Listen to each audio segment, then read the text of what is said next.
Hello, ladies and gentlemen. Barry Chappell coming to you live from Hollywood, California, home of the one and only PrimeTime Shopping Network.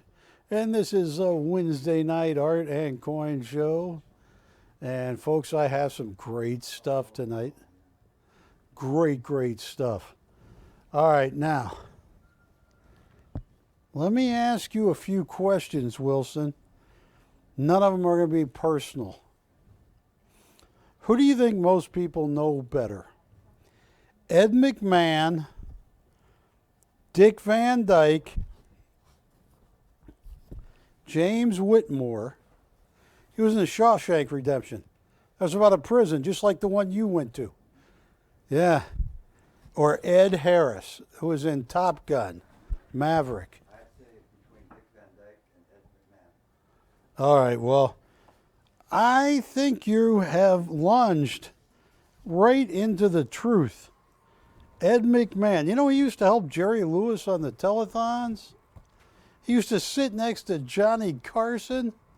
And all Ed McMahon, he had the greatest gig in the world. All he had to do was sit there and occasionally go, ha, ha, ha, ha.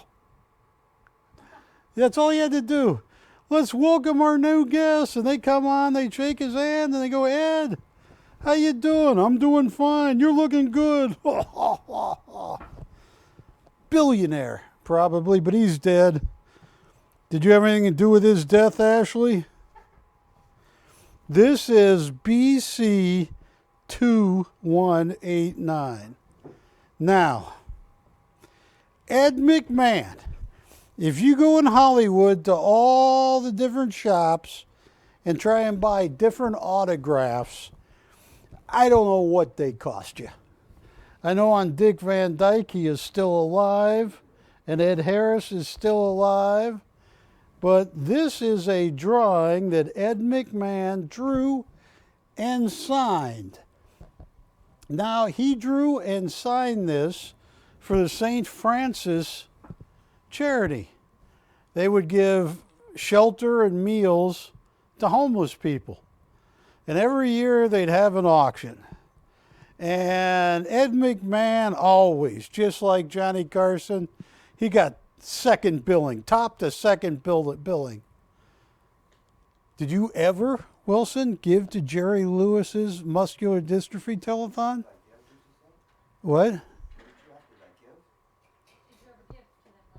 You know, on the Jerry Lewis telethon, he would be a sidekick many times with Jerry Lewis, and the time anyway, they got Dean Martin to come on Jerry Lewis's telethon. Anyway, I was just looking around on the internet, and I saw just signatures, no drawing. And some of them were anywhere from 3 to 500. And here is a drawing done by Ed McMahon. Now, Johnny Carson's dead, right? Long time ago. Ed McMahon's dead. Ashley? Yes. Nothing? Just wanted to... You think she had anything to do with that? Yeah, I'm thinking, maybe. Is that coming in well? Can they see it with the light? Yeah, it's a pretty, I'll tell you what, retail I'd say 700, 750 minimum. Main reason it's so high, do you know why, Juliet? Do you know why it's so high of a retail? Because he was a celebrity? That's part of it. You know what the second part is? He's dead. He can't sign anymore. Yeah, I'll tell you what. Start an auction. 0 to open. I'll tell you what. $40 increments. Now, I paid far more than this because Ed McMahon was like one of the... when the year they auctioned this, and let me just show you. Here is right here how it came. Look at that right there. Father Francis, Church of St. John's the Baptist, in New York City, and they would get special actors to do a doodle for charity. This is a Christmas tree drawn by Ed McMahon. I'm starting at zero, $40 increments.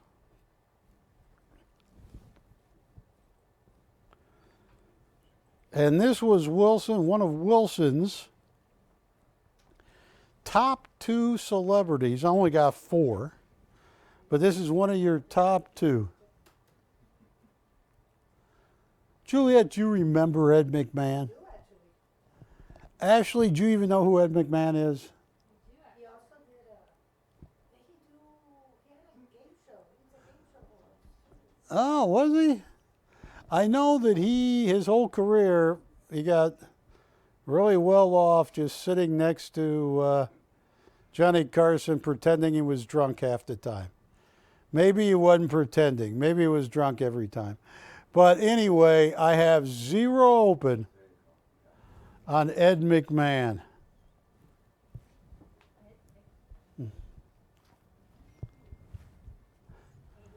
I can't buy this for $40, $80, or $120. I paid a lot more. No open once. No open twice. He was a happy drunk Wilson. We're working on that with you. I know. You've shown some improvement. It was just those other trips you take. What? He hosted what? Star Search. Yeah. Well, all right. Tell you what. I'm going to try one more.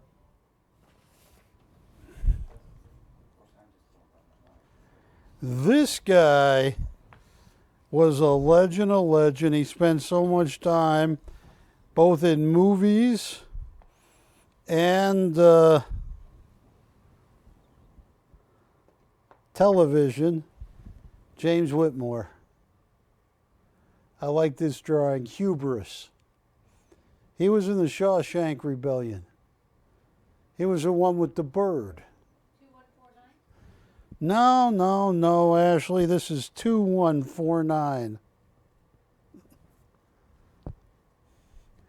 Now, this, I know, depending on what movies come out, he's been dead for quite a while, but anything that James Whitmore painted, you're talking several $1,000s, and he did this for a charity. He signed it, and I like how he talks about hubris, And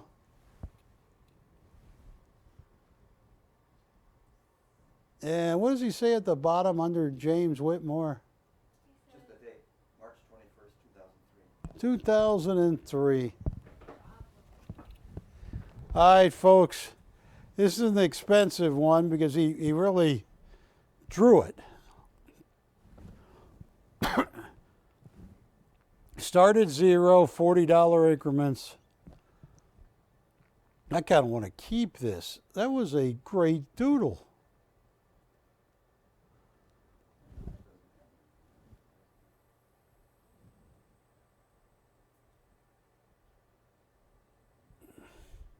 Is that like the Cat in the Hat? That is like, he looks like an American guy with the world on his finger. Oh. Maybe the Sam, Uncle Sam. Oh, but it looks like he's gonna slip on a banana peel. Oh, he's going to slip on a banana peel. I got it. He thinks he's got the world in his hands, and he's getting ready to slip on a banana peel. Well, we have zero open on this. I'm kind of glad because I'm going to frame this up. This is, all right.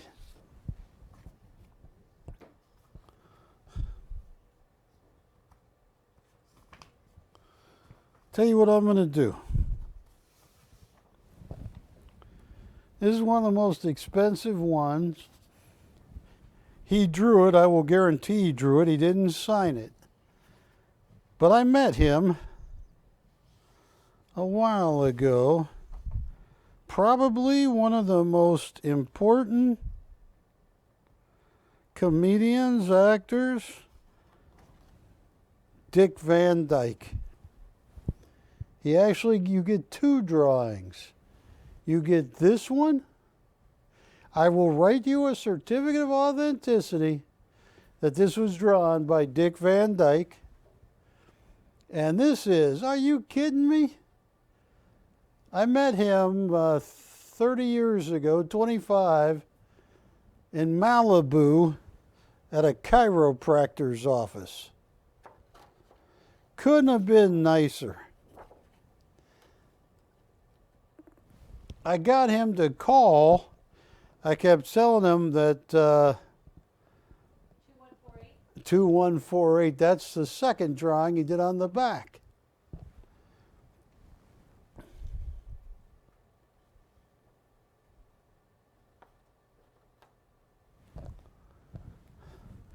I even talked him into calling my ex-wife Jennifer, and she didn't answer the phone. She was doing our billing and everything, and it's like I finally get home. I said, why didn't you answer the phone? I'm doing the billing. Oh. I said it was kind of an important phone call. And she says, why? I said, it was Dick Van Dyke. She didn't know it wasn't. I said, yes, it was. And I'll tell you what, retailing something like this has got to be, Dick Van Dyke original drawing of himself on the front and back. It's got to be at least $1,000, wouldn't you think? 100%? Yeah, 1000%. Yeah, see if you see any on eBay and stuff but anyway, I'm going to start at $50 increments. On Dick Van Dyke drawing, you get two, one on the front, one on the back.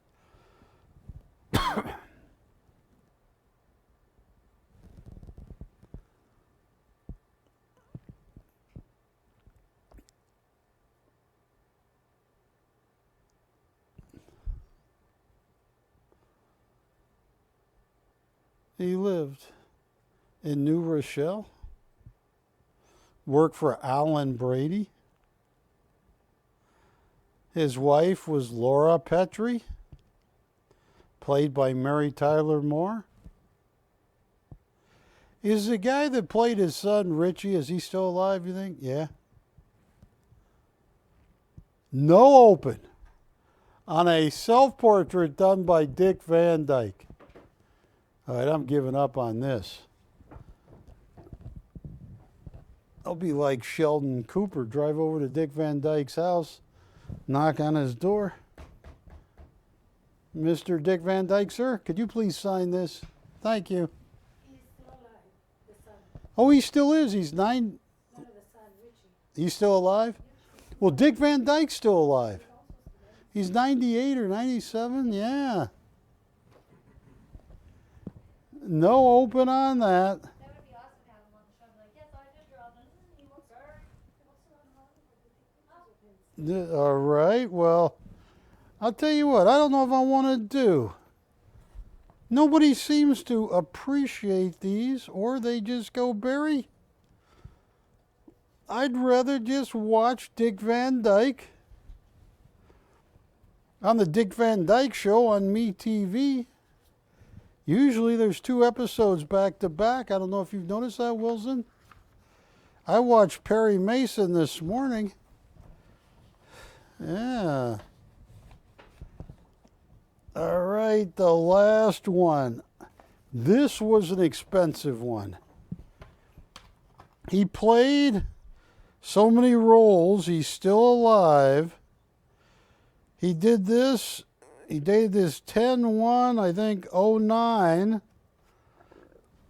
Ed Harris. Ed Harris played Jackson Pollock. And showed the 2186. Ed Harris was in Top Gun Maverick. He's been in so many things. What? The Abyss? Yeah, this is retail on something like this has got to be about 2,500 or 3,000. I mean, try and get Ed Harris to draw something for you. No, Wilson, I can't let you do that. That would not be. Well, you'd have to talk. You know what Wilson wants? He wants to have this tattooed on his back. Oh. Yes. You sure you don't want to go with just a shoulder, Wilson? To have Ed Harris on your back? That could cut into your other business. Do you have any tattoos, Wilson? I don't have a single tattoo. I'm going to get one with my daughter. She's got 3 tattoos. Wow. Matt, you got a tattoo? No. I'm getting one with my daughter, Kate, who's 21. It's going to be so cool. Born to ride, ride to kill. And it's going to have us on choppers or something like that. Oh, chopper. Yeah. All right, I'll tell you what. This is a very expensive one. Tell you what. I'm giving this away. $200 to open. $50 increments once we get the open. To see Ed Harris do a self-portrait of himself, sign it and date it.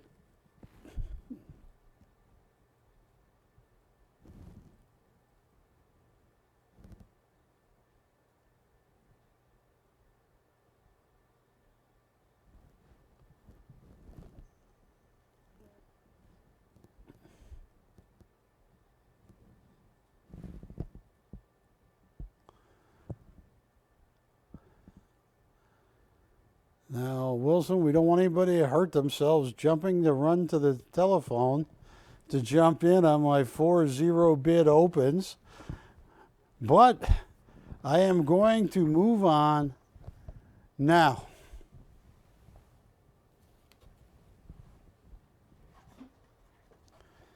We have a docudrama on David Lloyd Glover. Yes. Would you like me to put the back in? Yeah. I don't want to mess up. Ed Harris. Yeah, the Abyss. But what I could do. No, I got a plan. It's foolproof. I'm the fool that proofed it. I want to show you a little bit. Yeah, nobody wanted any of those. I have $40 to open into the last one. Ed Harris, $200. I'm a has-been. I'm a never was Wilson. 32 years gone in a blink of an eye. And what do I got for it? Yeah. You're going to be singing that in a minute. Let's see if we can find... How long is it? 12 minutes. Oh, take a look at David Lloyd Glover. Then we're going to show you some of his artist-proof musician Hall of Fame stuff. Take a look at that.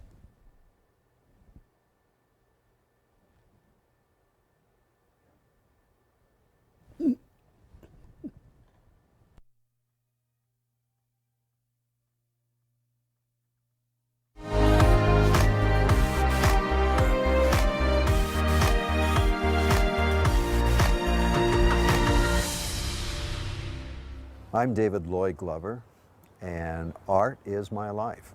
I've been an artist for the last 40 years. I've made my entire living working in the art field.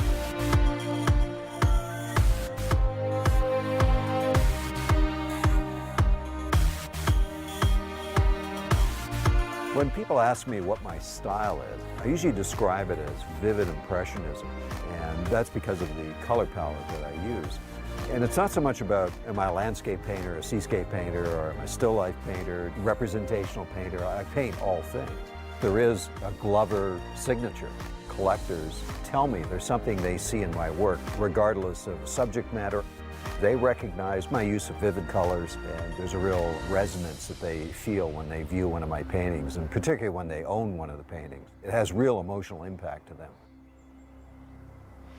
When I was about 4 years old, my father took me to his favorite movie, and he took me to see Disney's Fantasia. And that was a whole wide world emotional thing that happened to me. You know, being in a big movie theater, the big screen, and seeing this artwork come to life, I was completely knocked off kilter. And my father explained to me that those aren't real things. I thought that was a real world. He said, no, those are all drawings. It was that mind-blowing experience that my father took me to that started me on this track of having to create, and I was voracious. I was drawing on everything. So they were getting me big stacks of paper, and I was filling them up as fast as I could, drawing everything that I saw on television, like Buck Rogers, Gene Autry, Roy Rogers. I mean, I was just out of my mind. It started there, and it never stopped.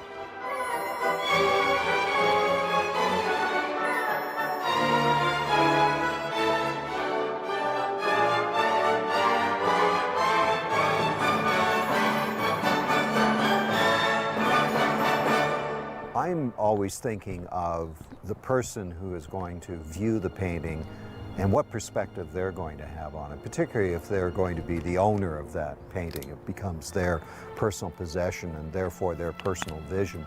The passion isn't to entertain me. It's not about what I think or what I feel so much.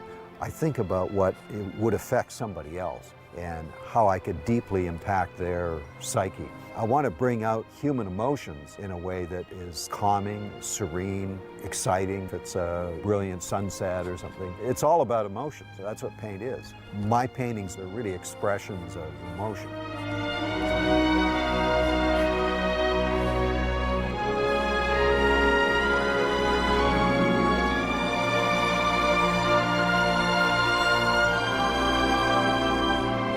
The moment that I realized I was gaining a reputation in art was when my Brentwood gallery was having an exhibition for me, and I walked into a very busy gallery full of people waiting to see me. I noticed that Olivia Newton-John was standing right in front of one of my paintings. I'm new to Los Angeles, and I'm going, wow, that's Olivia Newton-John. And we're just having a one-on-one conversation like I'm an equal to her. We live here in Los Angeles, and it's the entertainment capital of the world and certainly the creative center of the world. As a result of that, I've created a lot of paintings which celebrate the cultural history of Hollywood with famous icons of American pop culture.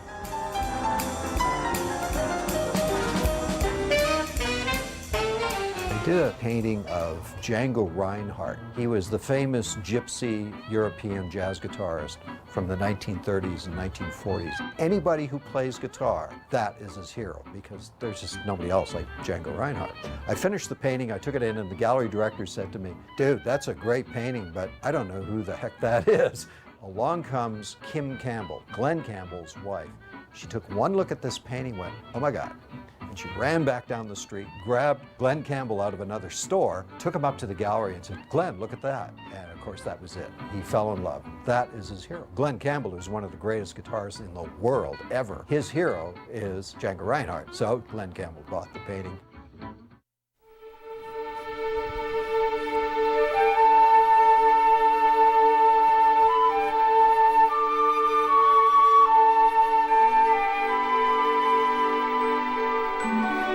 I've had a lot of artists that inspire me. I was at a show of Andrew Wyeth. When you see an Andrew Wyeth original painting, you realize he's really an artist's artist. They're wonderful compositions. His sense of light, of time and place are just outstanding, and it's very inspiring. Another artist is John Sargent. Although he was a portrait painter of great renown, he was also a wonderful impressionist painter who had great facilities to paint just about anything. His ability to capture a place and time was just outstanding. He would pride himself in painting a whole string of pearls with essentially a single brushstroke. I grew up in a city called Victoria in British Columbia. I lived 6 doors down from Emily Carr, and she is probably one of the greatest impressionist painters that ever lived. And certainly in the realm of women painters, Emily Carr inspired Georgia O'Keeffe, and here I'm literally 6 doors down from her studio. The impact of seeing her work completely floored me. Her paintings were just unbelievable. For the way an artist thinks and how an artist approaches his life, I turned to my mentor, Sid Barron, who became, over the years, what's considered a Canadian national treasure in the world of art and published art. He and I became friends when I was about 18, I think, at the time, when I first met Sid. And I went to meet him at his studio. And I went down the hallway to that studio door, and it's blank, glass window, rapped on the window, door opens, and this guy who looked like Art Carney from the Honeymooners looked at me and he said, "Huh, what do you want?" And I said, "Well, my name is David Glover and I'm an artist and I really wanted to meet you and whatever." And he reached out and he grabbed me by the shirt and pulled me inside and said, "Get in here," and closed the door. And he said, "Now what was that again?" At first he was a little shocked because nobody would ever come to his door. He was a recluse. But shortly thereafter we became fast friends and we became friends for years. And he really was my artistic mentor. He was not an artist who was telling me how to do things technically. It was really about philosophy and it was about life experience. Sid prepared me for the rejection and sharing his life experience on what it's like as an artist to present your portfolio and constantly being rejected. And for me not to lose heart, expect to be rejected is what he would tell me. You make 10 presentations, you make 20 presentations, but eventually somebody will say yes and you'll be accepted. His guidance is what propelled me to pursue my career professionally. 昔々あるところに One of the most poignant moments early in my career was I was invited to Tokyo to have a one-man show with an art dealer there known as Art Brilliant. And Art Brilliant was, certainly at the time, the largest art dealer in the world. I went to an exhibition where it was kind of beyond description. There was over 850 people. The pomp and circumstance they put on, a ceremony of having an artist there live and in person, to them was really something big. At that show, I was sold out that evening, and it was just over 100 original paintings. I realized I had an awful lot of work to do because I signed an exclusive contract for Asia that went on for the next 17 years. Although it was very difficult to perform at such a high level for so many years, the result to me was that there really isn't anything that I can't do. Living in Southern California gives me the inspiration of light and atmosphere, but my broad, vivid landscapes that I create are from my memories of where I grew up in British Columbia. Those images live with you forever. When I want to create a stunning wilderness landscape or a mountainous lake, I go right back to when I was young.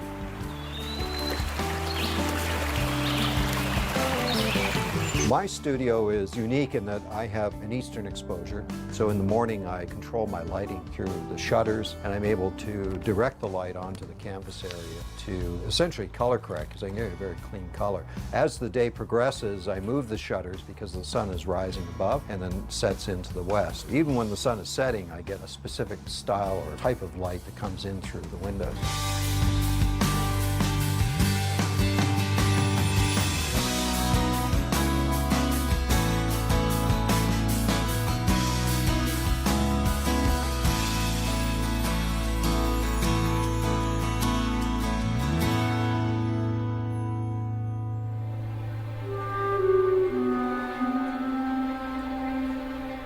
When I have one of my paintings sold, I never really know whether the same emotions and message that I'm trying to impart in this painting actually transcends to the collector. It's the human part of us that perceives what we see and what we feel as art, because we can go to that extra level and there it becomes art. My inspiration will come from some emotional and visual impact, and then I will express it in my paints, in my mediums. I want people to see the remnants of the artist. I want them to see a piece of art.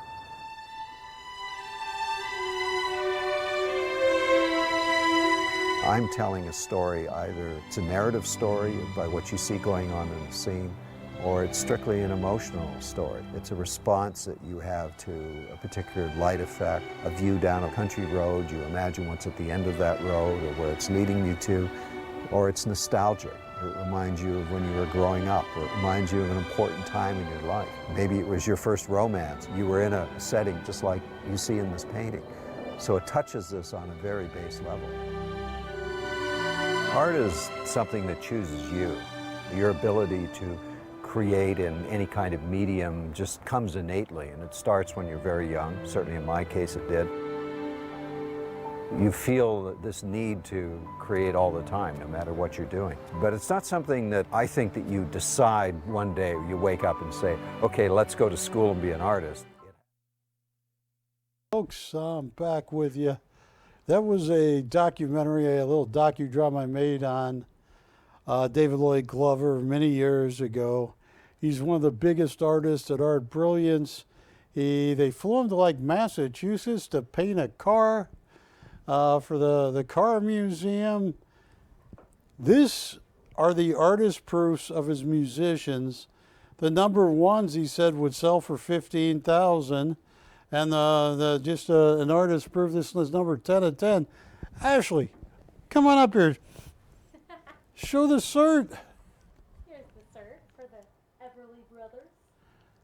Do you have a favorite song by the Everly Brothers? I do. What would that be? It's called. Oh, it's called. Hold on one second. This is what happens. People get on TV, Matt. They just. All I have to do is dream. I forgot the title. The title of it is All I Have to Do Is Dream. Do you know the lyrics? I know all of them. Sing some. I know how it. Will you sing with me? It would only hurt to show. One. Dream, dream. Dream, dream, dream. I know. I forgot all the lyrics now. It's like She's running around singing the song before we go live. Dream, dream, dream. What comes after that? When I hold you in my arms. Wait, in my arms. Darn it, I messed it up. Sing it. They're singing it. Yeah. Well, this is item number 2453. I was so ready for that. Juliana knows. 2453, yes. It's gonna come back to you in about 30 seconds. Watch.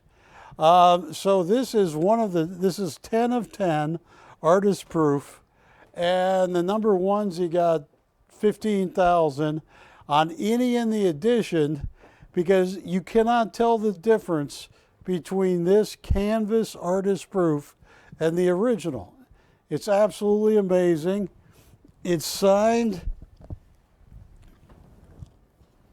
on the front, David Lloyd Glover, in an Arctic white at the bottom, and then on the back, number 10 of 10, Don and Everly. I'm sorry, Don and Phil Everly, yes. All right. Now,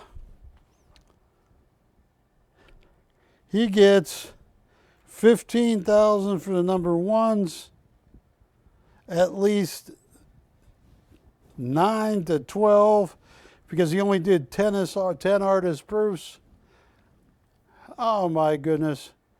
Where should I start this, Ashley? You should start it at 2,500 open. 2,500 open, you're greedy. I'll tell you what. Here's what I'm going to do. I'm going to start it at $900. Come back here and sing this song. No, you got to come up here and sing it.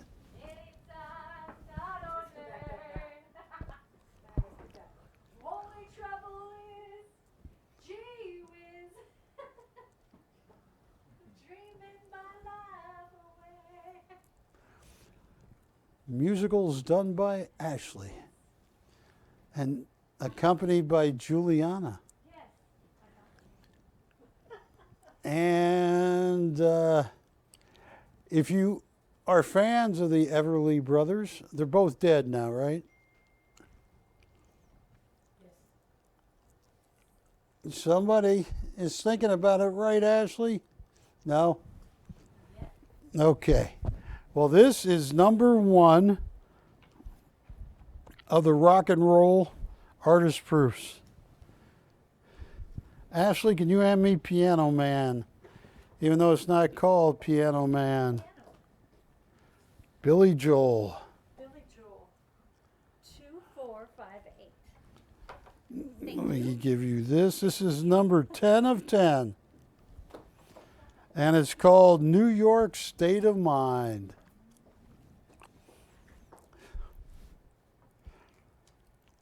$9,500. Gallery price. Signed on the front. Signed on the back. One of only 10 artist proofs. This is number 10 of 10.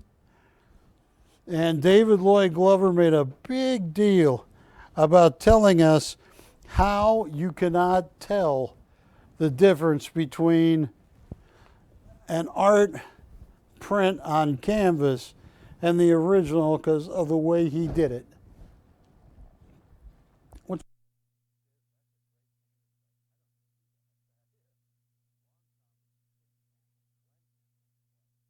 What? New York State of Mind, $800 to open. If you know Billy Joel, the piano man,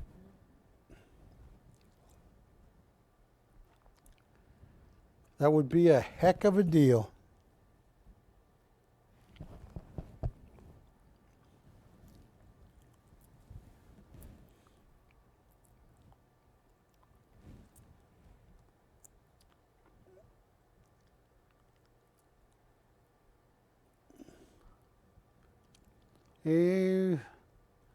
I wonder how old Billy Joel is now.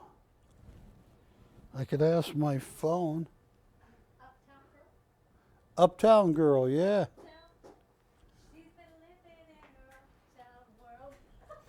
uptown world. Ashley's singing the greatest hits of Billy Joel. How old is Billy Joel? Billy Joel is 73 years old. He looks the same, except his hair is a lot shorter. But his teeth are white. All right, no open on Billy Joel. Ashley, bring me California's Own. Oh, California's own. Beach Boys. Yeah. What did you say was the song that you chose for this one? Well, what's the name of it? 2454. Good Vibrations. Good vibration. This is number 1 of 10. David Lloyd Glover gets 15,000, or galleries get 15,000. Number 1. Signed on the front, signed on the back. Good Vibrations. Yeah, this is the number 1.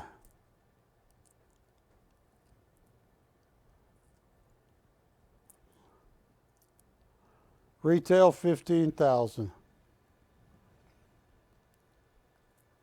Can you name the members of the band, Wilson? Which one's Don Henley? No, Don Henley's not a Beach Boy. Oh, what is he? Eagle.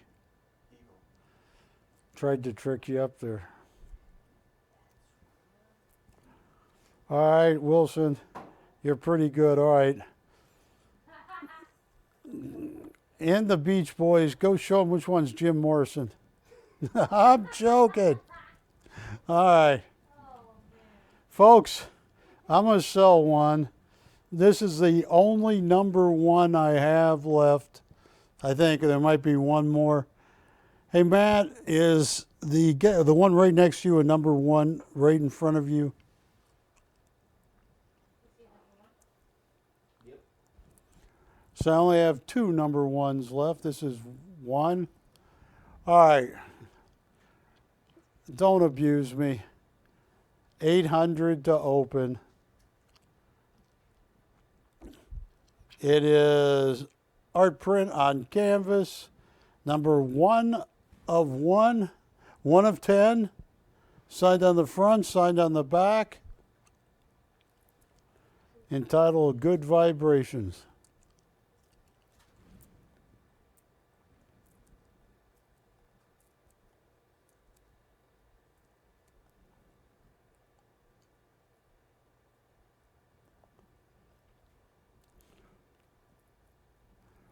What would be a bad vibration? I know an earthquake. Yeah, forget about that. But a what?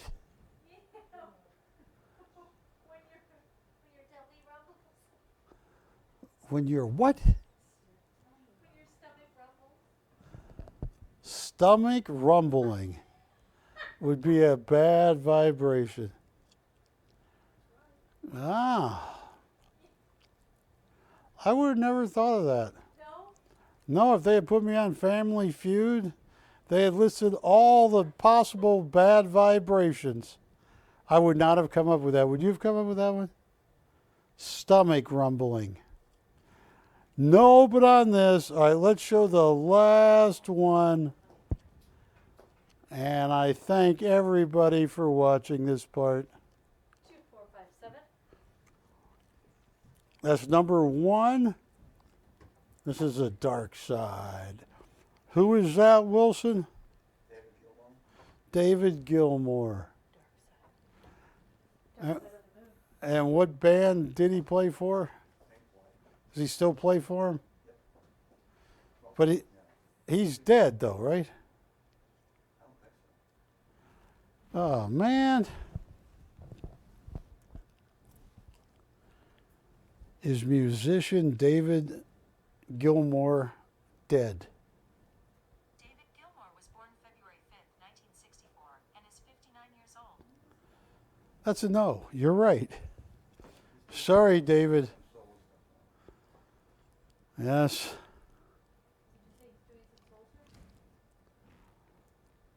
And if anybody gets mad, my name is Wilson. You can usually find me on the corner of Sunset and Vine. And tonight I have lavender high heels on. Those are pretty, that's a pretty good outfit you got there. Oh, don't hit anybody with that purse though. All right. All right, this is number 1. All right, I'm curious. Is David Gilmour pretty famous? Watch this, Ashley. 500 to open, $100 increments once we get the open.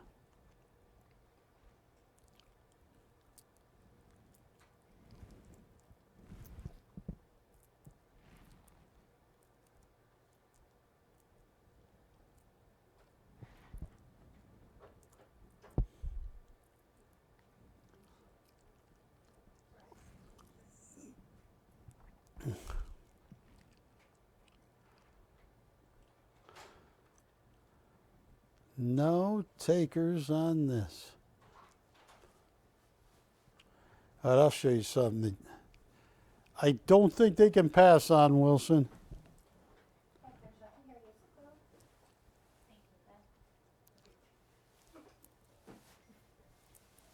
Was that Ashley calling you? Yes. Troublemaker, huh? All right.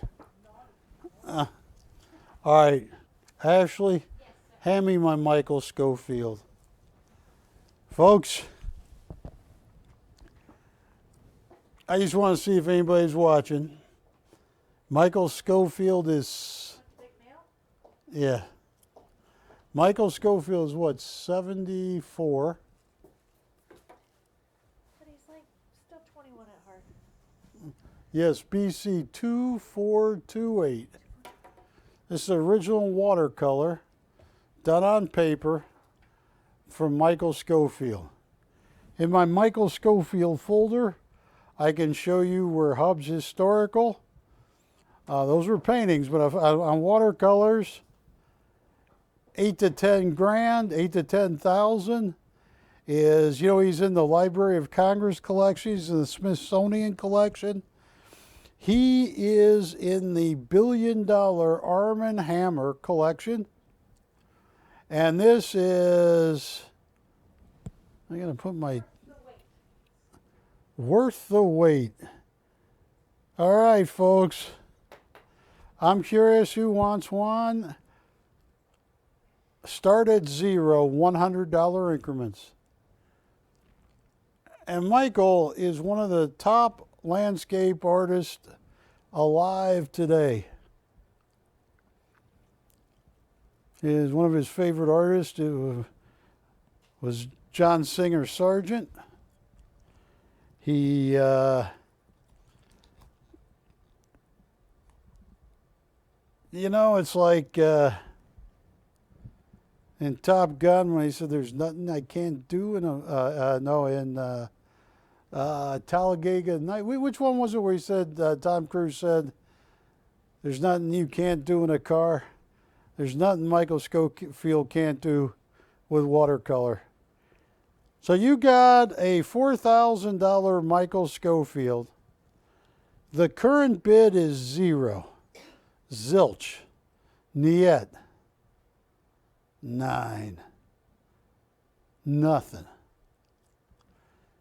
This is an original, one-of-a-kind Michael Schofield.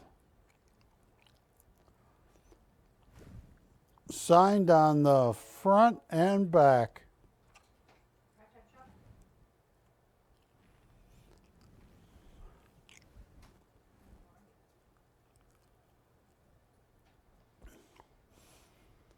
Actually, ask them if they liked your singing.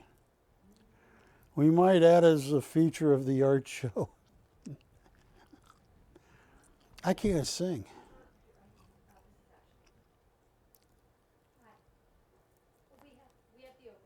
We have $100.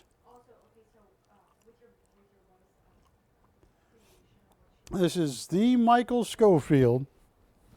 He's in the Library of Congress collection. You go to Washington, D.C., go to the Library of Congress where they keep the paintings. They have original Michael Schofields in there. He's in the Smithsonian. He is also in the $1 billion Arm & Hammer collection. If you watch a lot of Me TV, like Wilson and I do, you'll see so many Michael Schofields in the Rockford Files, Laverne and Shirley, Happy Days.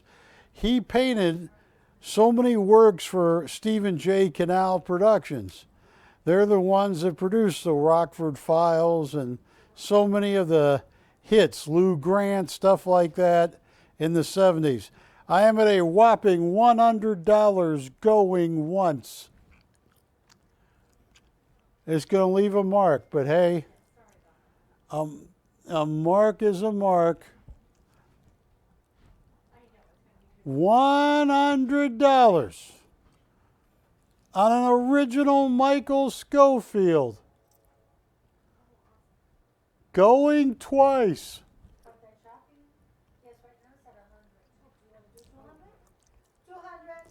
We're at 200 on a $4,000 original Michael Schofield.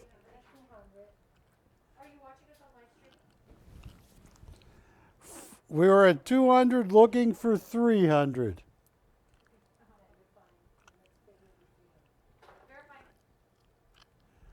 I am at a whopping $200. We are living through, I would say, some serious inflation. And I have one of the most famous living landscape artists alive today. I'm at 200. Anybody beat 200? 200 going once. Do you have any interest, Ashley? Anybody at all? No? Yes? You are verifying? You didn't officially say verifying. So you got to yell out verifying. Verify. Thank you. That was your Cue there. $200 going twice. I have known Michael a long time. I've been on TV for selling art and coins for 32 years.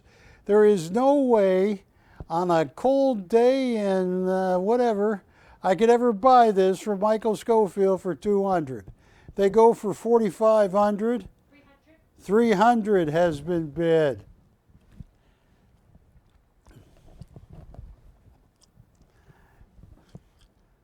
$300. Don't start singing dream, dream, dream. Don't have me tell operator. I'd like to. Could you please dial twee twee twee for me? I can't tell that. Hello. That's a what? Tamara says hello. Hi, Tamara. All right. Well, thank you. Say hello back to Tamara. Hopefully, in a few tomorrows, I'll see Tamara. 300 going once, going twice. Fair final warning, sold, way too cheap. Adrian, if one more of those happens, please dial 911. Are we doing this one? Yeah, the last one, yeah. Here we go. This is a cool one. Bargain berry. I should have wore the bargain berry hat. It's in my car. 2438. Well, wait till 7 o'clock. If it doesn't pick up at 7, I'm going to go get my original, it's not one of my original, but a bargain berry hat. That's what I started with. Bargain Berry Shopping Network. What's this called? This is called Secret? Cottage. Well, not anymore, Ashley. Oh yeah, I can't. It was secret till we put it on TV. That's right. 3,900 at least. Michael explained this one too. Michael got really famous for painting in his oil on canvas the backs of trees blue. And this one painting, kind of this watercolor, deviates from that. He made the backs of the trees green, red, some brown. It is just cool. Folks, start at zero, $100 increments. This is the last original watercolor I have by Michael John Schofield.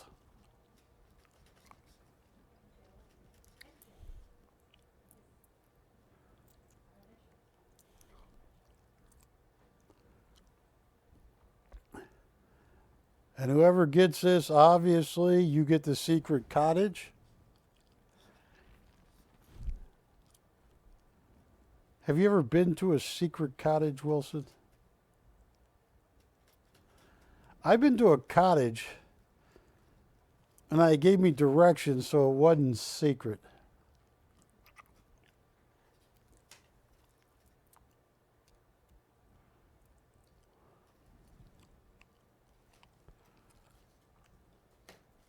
What's the difference between a cottage and a mini house? Cottage and a mini house. Yes. Uh-huh. Is it because maybe a cottage is made out of wood? Well, a cottage could be made out of aluminum. Aluminum. Yes, a cottage. It's a wonder metal, aluminum.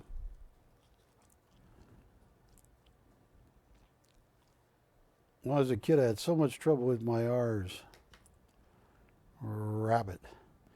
They made me go to special 1 hour once a week at Delaware Trails Elementary School.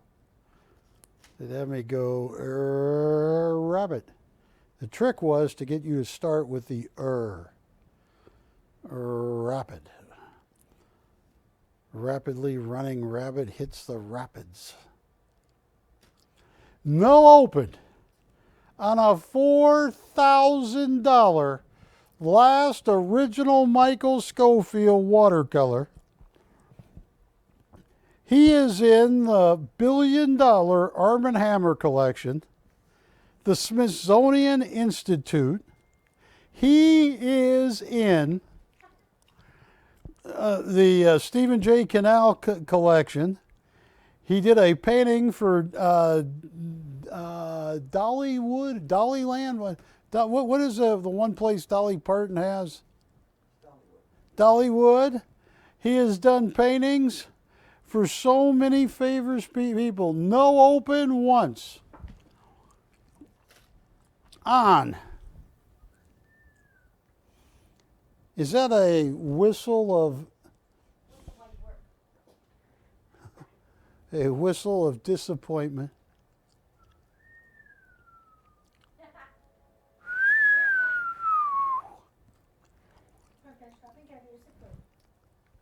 All right, Giuliani might have a call.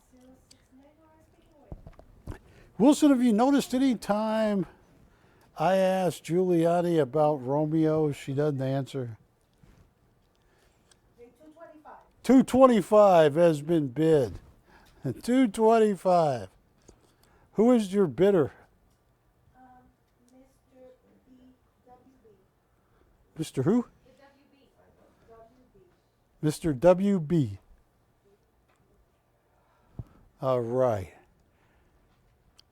Well, caller, you should ask your operator, Juliana, what she did to Romeo. Nobody can find Romeo. And that is just sad. Closest they came to finding Romeo, I read about this in the LA paper. They found a hand with 4 fingers cut off. The initial R was on 1 finger. No, all right, I'm making that up. All right, we have a whopping bid of $225. I can't buy it for this, but you can. I'm grateful you're watching me. $225 US. Going once. Please, whoever gets this, tell all your friends about this guy on TV. He's been doing it for 32 years and he has no viewers anymore. $225 going twice. And Giuliani, please tell them about the $9,000 shipping charge. No, there's no big shipping charge. $225, all in, all said, sold. Oh my goodness. That hurt.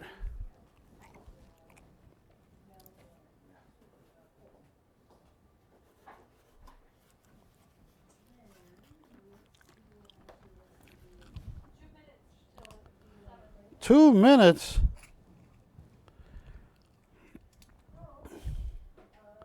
I got brilliant uncirculated peace dollars here.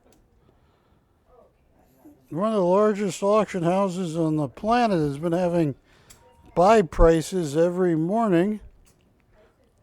But I'll tell you what, we're going to get to these in a minute. In 2 minutes. Now, Matt, would you consider Dish Network my reinforcements? I hope so. Ah, you were in the Army, right, Wilson?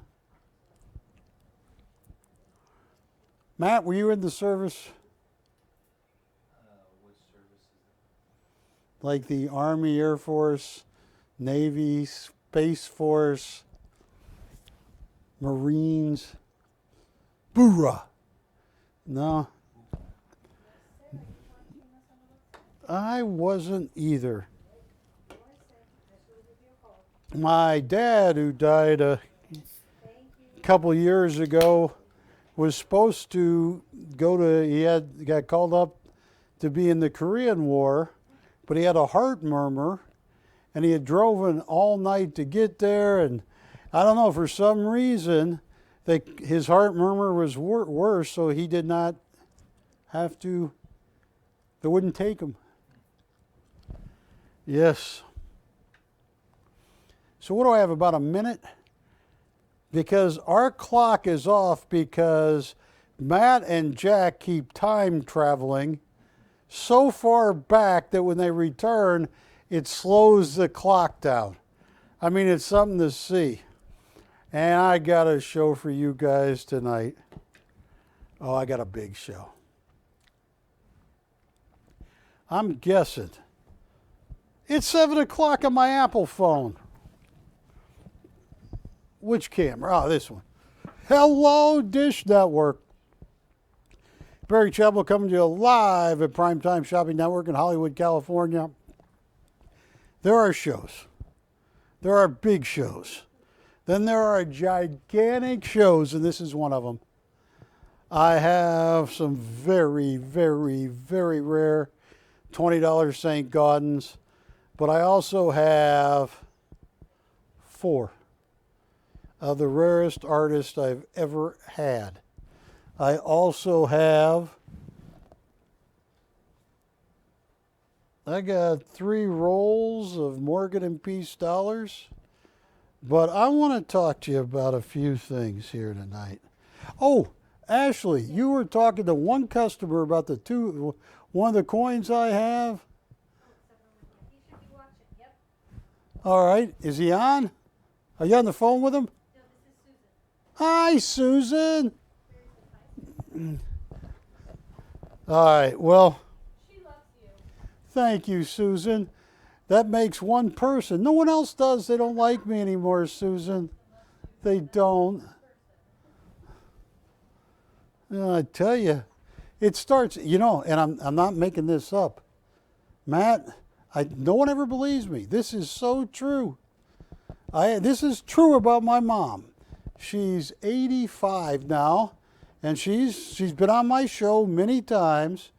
When I was a little kid, true story, I said, Mom, can I go over to my friend's house?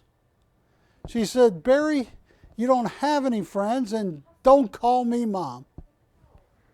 She's watching you. No, she's not watching tonight. No, but anyway, I want to show this coin.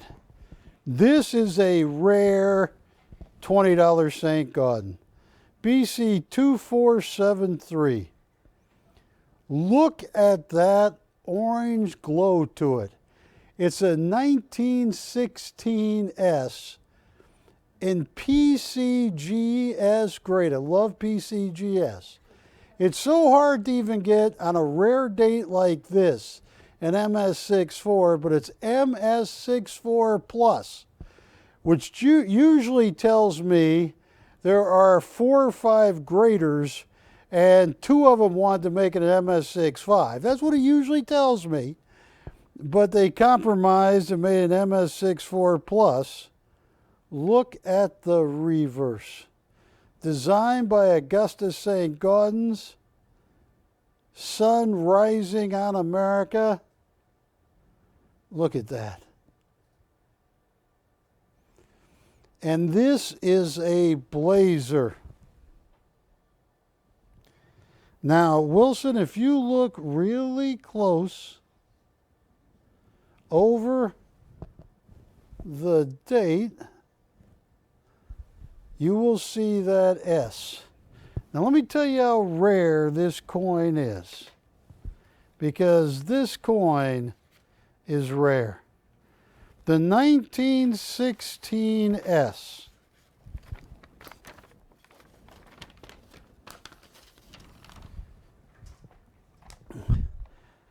They have only graded, oh, this is unbelievable, from the lowest grade of good, which is really awful, all the way to MS68 or MS69. They've only graded 5,462 1916S coins. There aren't that many around. It was meant in San Francisco, but most of them got shipped down to South America. That's one reason it's so rare. Now, a total of only 5,462 have ever been graded in any grades, and only 59 coins have ever reached a grade of MS64 plus. 59 coins with a 6.4 plus. Now, I have ads here for what most people want for this coin. Let me just, there's what $1 trillion looks like. Give me 1 second. And the mintage on the 1916S, let me find out in the book.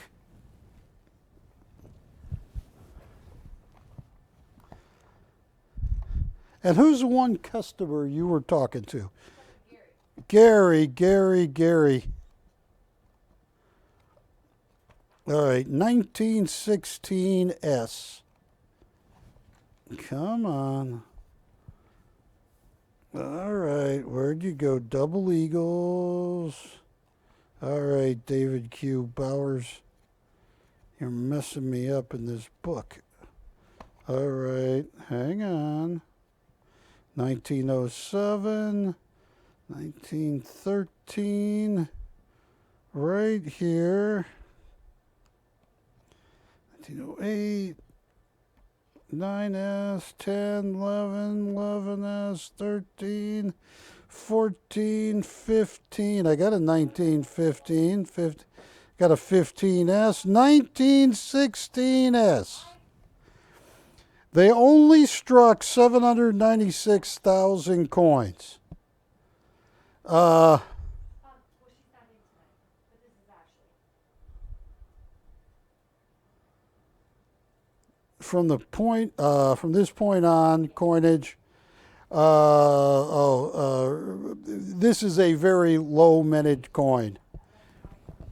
Now, retail on a coin like this. I had some comps on the 1916S in 6.4 plus. I had one guy on eBay that wanted 9,500 for his 6.4 plus. Only 59 coins ever made that lofty grade at PCGS. Here is, it's a 13D, which I have. Ashley, what is that Gary? What did we decide to price this at? We didn't. Okay. Well, I'll tell you what I'm going to price it at.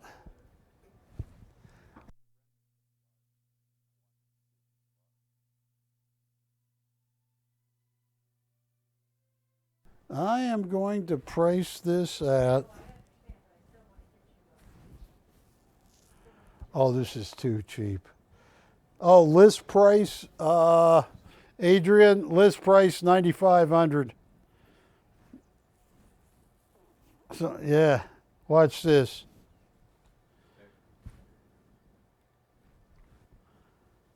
I'll offer this coin.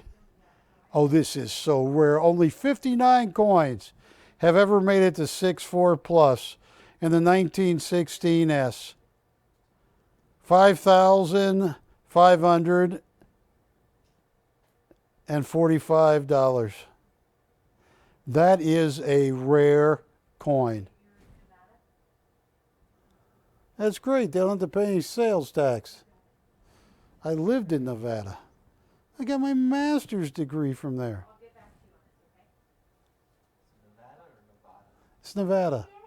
So you won't forget my name. It's always been Nevada. When you hear people call it Nevada, you go, what a tourist. All right. $5,545. This is a rare coin. And next to it, look at this. A 1913D in MS64. This, Adrian, is BC 2419. Look at that luster. All right, now this is what is so amazing. The 1913D has a menage of only 393,500 compared to 18 million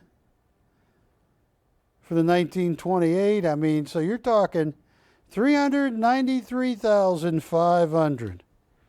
Now look at this. Only 37 coins. Now mine's just MS64, but to give you a reference, only in 64 plus, only 37 coins have made it to that grade. Now let's get back to just the regular coin right here.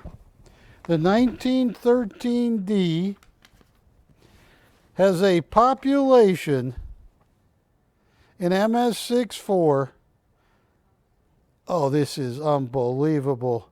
Only 964 coins have ever made it, combined PCGS and NGC. Combined population is 964 coins. Compared to the 1928, which has 113,194. So you are talking less than 1% of the most common 1924s. This is so rare. Only 964 coins graded either by NGC or PCGS have ever made it to an MS64. This is very rare. Ashley, what do we have this coin up? Because I kept one. What do we have the 13D up?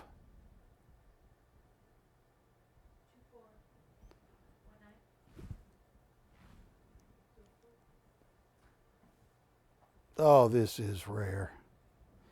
This is beef tartare for coin dealers. This is red, rare, raw meat. It's like sitting on the back of Roy Scheider's boat in Jaws, chumming. No, that'd be too cheap. That's what I had up for. Double check that because this is so rare.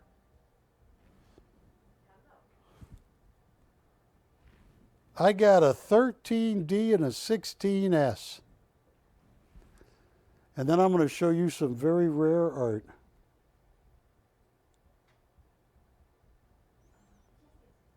And I want to give Gary first crack, but if Gary's not here, tell you what, this is too cheap. $4,500. Hey, look at this. I got an ad right here. Let me show you what. Look at this. 13D and 6.4. $7,800.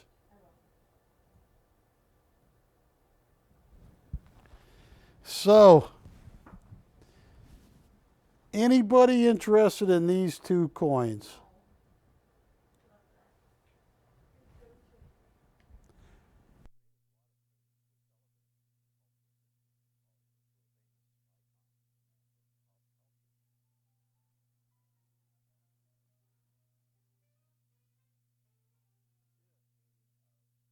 I priced those two. Now I want to move to the main event. And that is, those, for coin collectors, that could be considered the main event. But yeah, I got some Peace dollars and Morgan dollars. But before I get to any of that, I want to talk to you about something.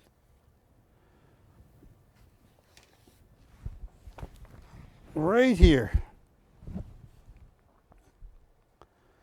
This is must buy, folks.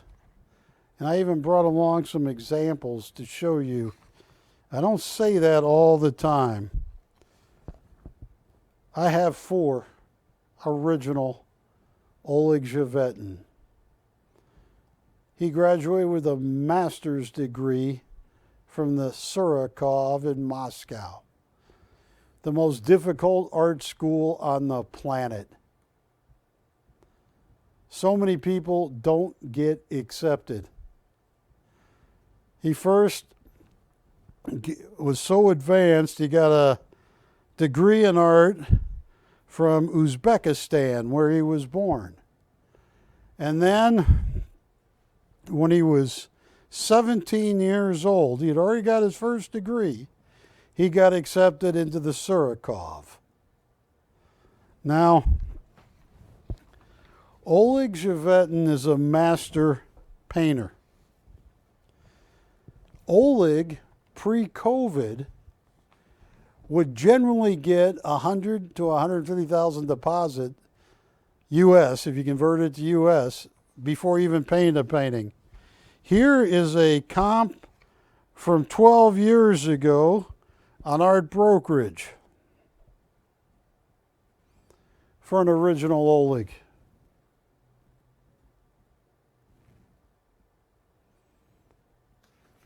They wanted $68,000.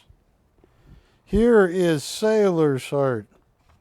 This is an important piece because it sold 40 by 40, oil on canvas. It sold in 2011 for $44,800.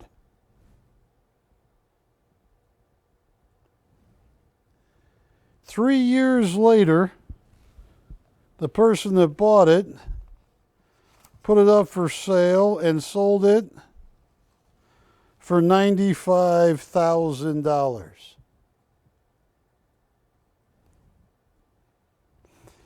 Oleg Zhevetin is a master graduate of the Surakov. Here is a 12-year-old comp on an untitled piece. Retail, this is 12 years ago, 104, asking price $95,000.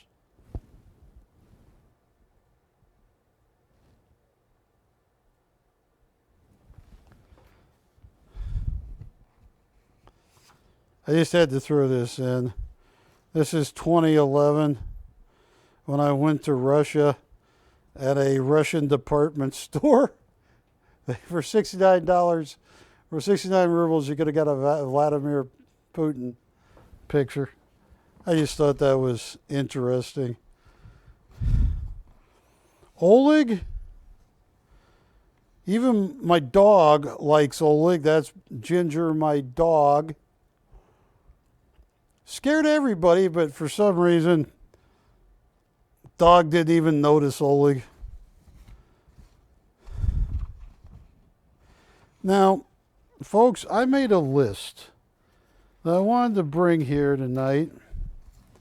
This is my biggest shows in 32 years on TV.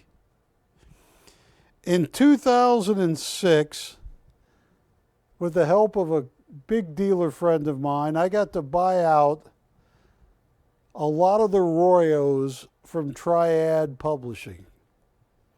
To give you an idea, it was one of the largest shows I'd ever had in my career. I sold pieces like Bajando Hasiel Mar, done by Royo. I had the number 1, the number 2, and the regular editions. I would sell them for between $500 and $700. Now to get a Bajando Hasiel Mar, it's going to cost you $9,000. Prima Luce, a painting done by Royo that I consider to be a modern day Mona Lisa. I sold them all out. The one I had number one that I sold on the air for $18,500 many years ago. Anybody that bought a Prima Luci for $700 or $800 back then, they're now $14,000 to $20,000. Mediterraneo, another Royo important piece. My price was $595. They're now $17,000. That was one of the biggest shows I ever did. I sold out every single Royo in one night. Some 180 pieces. The next biggest show I ever had was Jean-Claude Novaro. When he flew over from France, came on my show, and we had a translator. We sold every single piece we could get. You could have bought a fluorescent Novaro on that show for $800 to $1,100. They're now $30,000 and $40,000.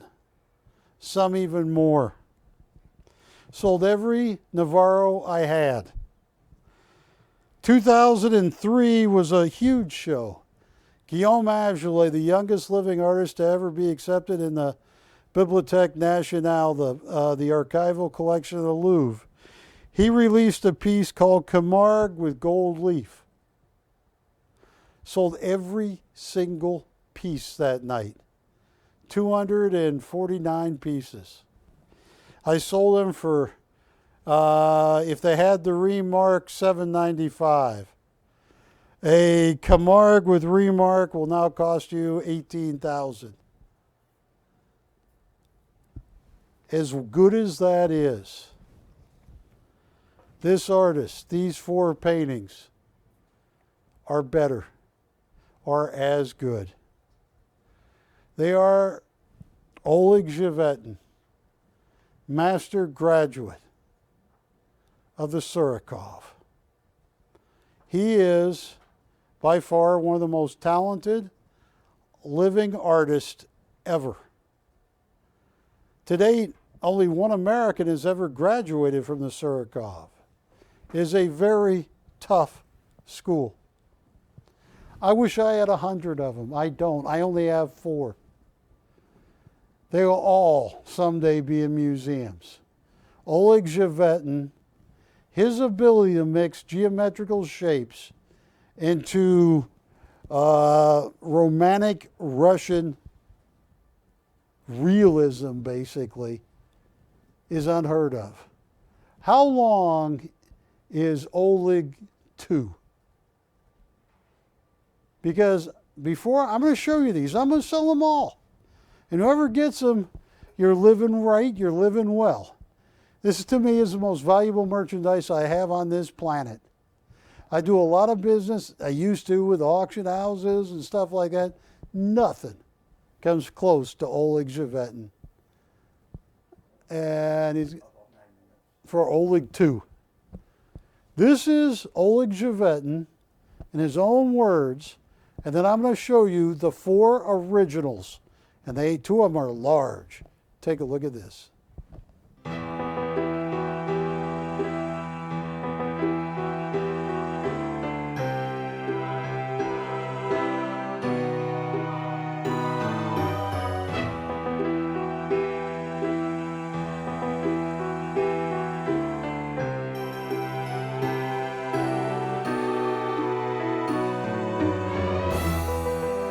My name is Oleg Glover. I was born in former Soviet Union. I was born in a small town close to Tashkent city. Tashkent, it's a pretty big city in Central Asia. It used to be part of Soviet Empire. But when I was grew up, I never knew all of that stuff. I just grew up.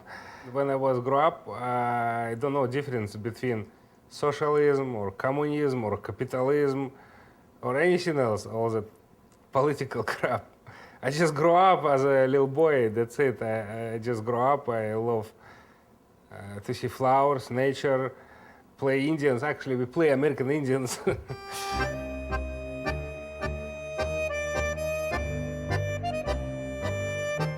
My earliest memories, I just love to draw. I draw on the furniture, on the walls, on the paper. If I have a piece of paper, I just draw.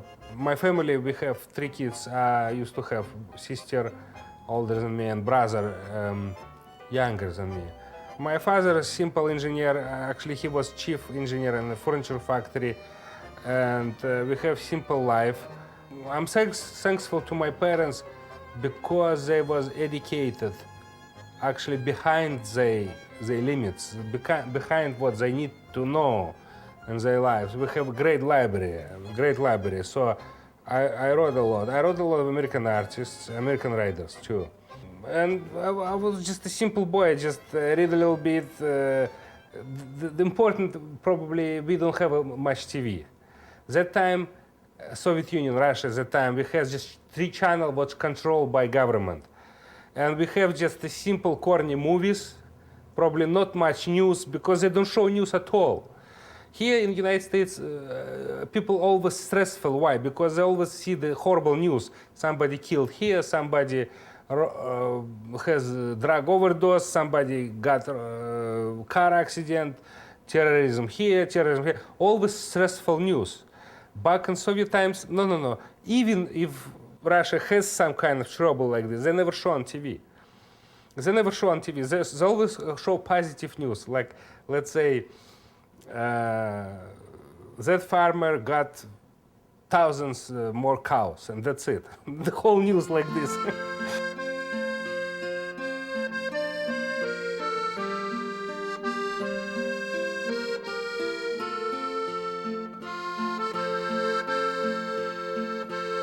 If I couldn't paint, I have to make somehow my living. I don't know.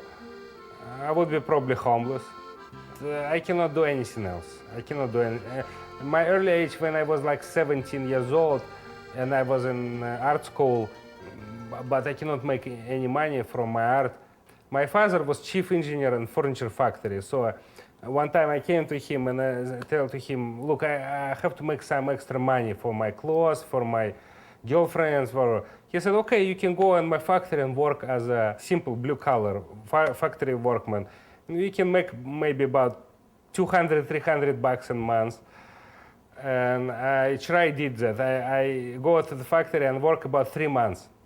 And it was so hard, and I don't want to do that anymore. It's not because it's hard labor.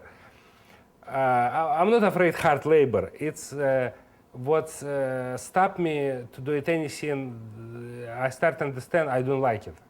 I just don't like it. I start to understand I have to stick what I like. What I like to paint, and that's it. I'm gonna be an artist.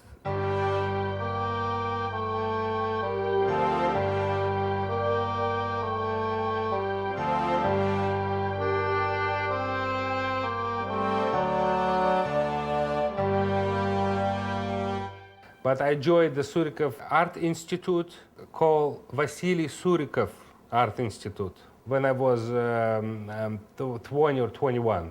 It's very, very difficult school to get into. Why? I tell you why. Because in Soviet times, to join that school, a lot of competition to join that school. Why? Because it's, let's say take huge megapolis like Moscow. 10 million people live in Moscow. And in Moscow, we have probably 2 or 3 schools high-end like this, no more. And 200 million people in country.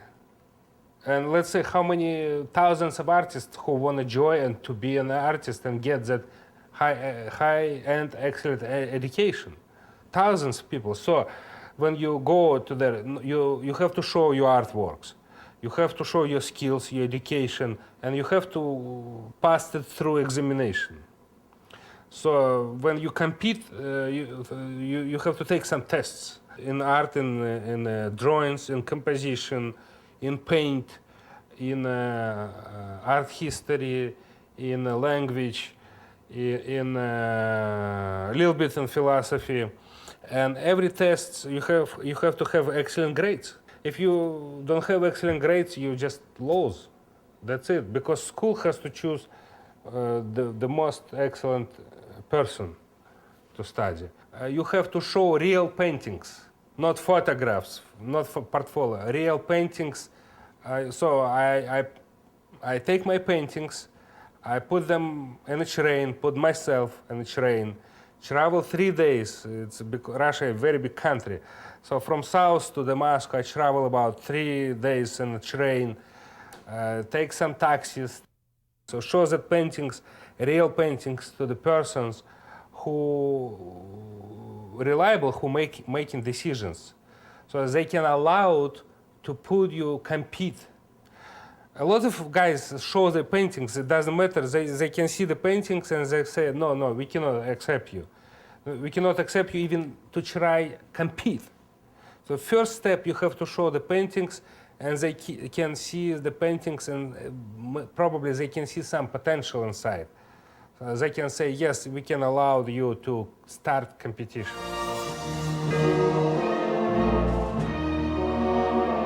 In Russia, in Soviet times, artists cannot paint even human being or any cityscape or landscape or any nature. It was against religious rules. Simply, I can have consequences. For example, if I paint something like I paint now in Russia, back in Russia, I could be arrested. It's simple as this. Why? Because I don't paint some stupid portraits of some proletarian guys or some party propaganda. What they actually tell you to paint. A KGB guy come to you and say, okay, you have to paint here Lenin or here some Karl Marx and here some revolutionary guards or whatever. And of course, a lot of people say, yeah, I paint that. And they paint, they got their salary and that's it. But if you don't do it, you don't paint, you paint something else, very simple. They can arrest you, they can abuse you in jail, torture. It's very simple like this. Can spend, let's say, 7 years just for nothing, for saying something, or paint some paintings, or create some music what doesn't suit to the music of communistic taste. I just have to change my situation around me, so I don't want to go to prison. Why? Because I want to paint certain paintings. It's simple as this. So I moved to United States, and amazingly, I never was arrested for my paintings. Even more, I was appreciated. Here, public start like my paintings.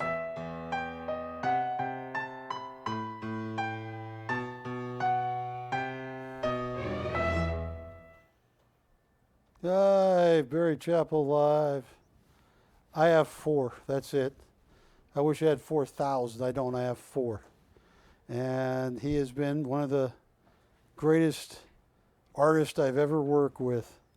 Tell you what, Ashley, this is the mother lode of Oleg's. Yes.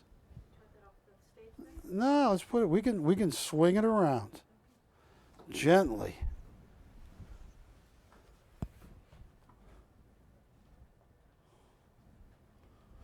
Ugh.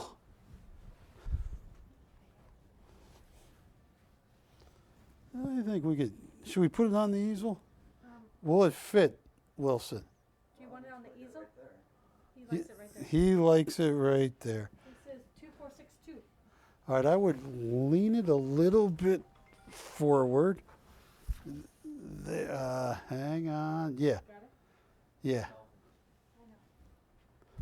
Let me level it up a little bit. Folks, this is 58 by 74. This is a $150,000 Oleg. This is Homely Dream. Now, if you see, there's every geometrical shape you could ever want in this piece. It's like a toast to their future family. Look at that. Her head is a square, a triangle, every other geometrical shape you could put in there, and there is their home that they're hoping to build. every inch on this painting has been well thought out. I remember I got Oleg really mad about 15 years ago. I said, and then you paint the fingers. Oh, he went nuts. You paint many fingers, Barry? He started showing me all the directions.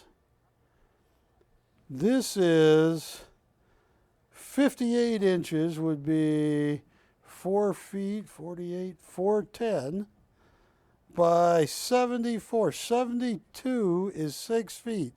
So this is 6 feet 2 inches by 4 feet 10 inches. Look at this. I got it. This is not, hey Wilson, I'm not a little guy. Look at this. And there's Ashley. The way Oleg makes this painting curve. I'm looking at it on the camera right now, and you think when you walk past or you see it that this is flat in the back here. It's not. But it looks like it goes all the way back, especially there. And Ashley, on your side, Yeah, I got this corner. yeah, right there. It's like a corner. Yeah, sure, yeah. Looks like there's a corner there. That is how good a master graduate of the Surikov. And he is telling the story here of the family that they are going to build. Homely dreams. 6 feet 2 inches by 48 is 4 feet 10 inches. Wow. This is huge. This is what Oleg does. And it has been once in a great while. He was even explaining to, let's level this back up so we can lean it right. We want that middle bar right there. All right, well, hang on. Now you won't. There you go. Oleg was explaining to Ashley and Patty how hard, not difficult, but how every strand of color must be perfect to make a large painting. And he even told stories about some of his professors at the Surikov, and even about the man they named it about.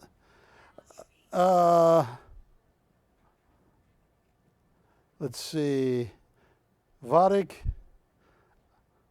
Ivanov, Shulikov, Vasily, Ivanovich Shulikov, how in his heyday he was so famous they would have him paint Russian war scenes.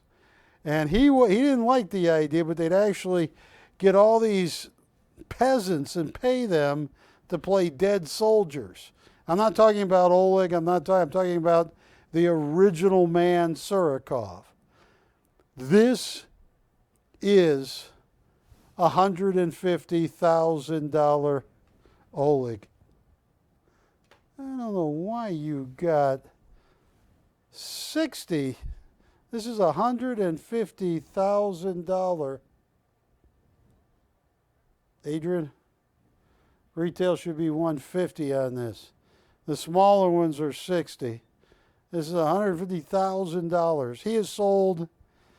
One reason I was always amazed by his artwork, I kind of helped steal him from collector's editions.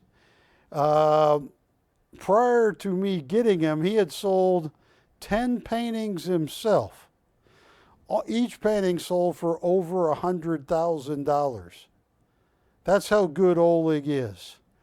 This is the largest Oleg I have, and it is almost certain, after talking with Oleg, he's not going to paint another one this large for a very long time. And prior to COVID, he would fly to Moscow and meet with his associate, a nice lady who was 2 years behind him at the Surikov, and they would get 150 grand up front to do a painting for people. And I just want to show you, look at the color on the end. Look at that black gray. Oh, this is perfect. So this is Oleg number 1. Ashley, let's put this slowly, gently. Yeah, there you go. Oh, your phone's going off. Now, here is a really cool Oleg. 2466. 2466, Rising Sun, 48 by 48, 4 feet by 4 feet, signed on the front and the back. This is what Oleg does better than anybody on the planet. Look at that. Look at the face, the two faces, the boy laying there. This is such an interesting Oleg. Oleg has the ability to add texture to the artwork. That's one of the main gifts of going to the Surikov. Now this one, the list price is $60,000. Yeah, there we go. That's where we had the mix-up. So list price $60,000 on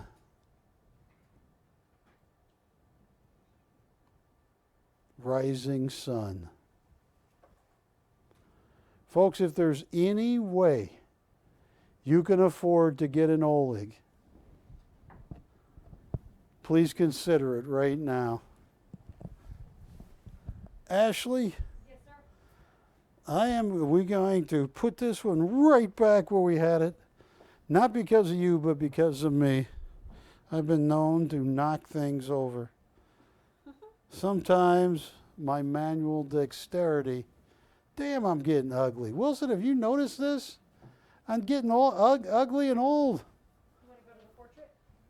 Let's go to the portrait, yes. And the way Oleg textures this canvas with the brown and the silver, this woman in brown, painted by Oleg Zhevetin.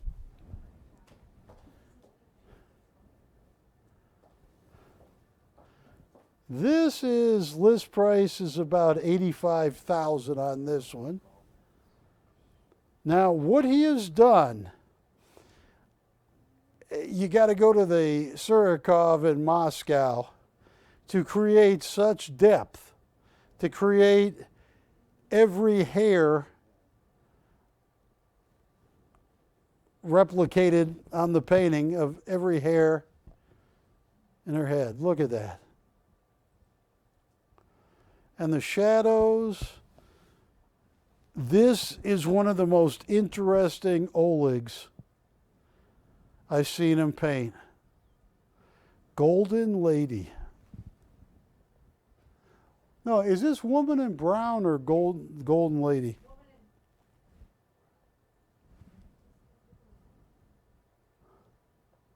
Well, he wrote woman in brown on the back, so it is, yeah, 75,000. Look at that.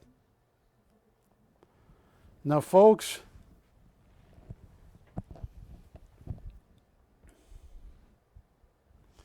I have one more Oleg to show you. And this,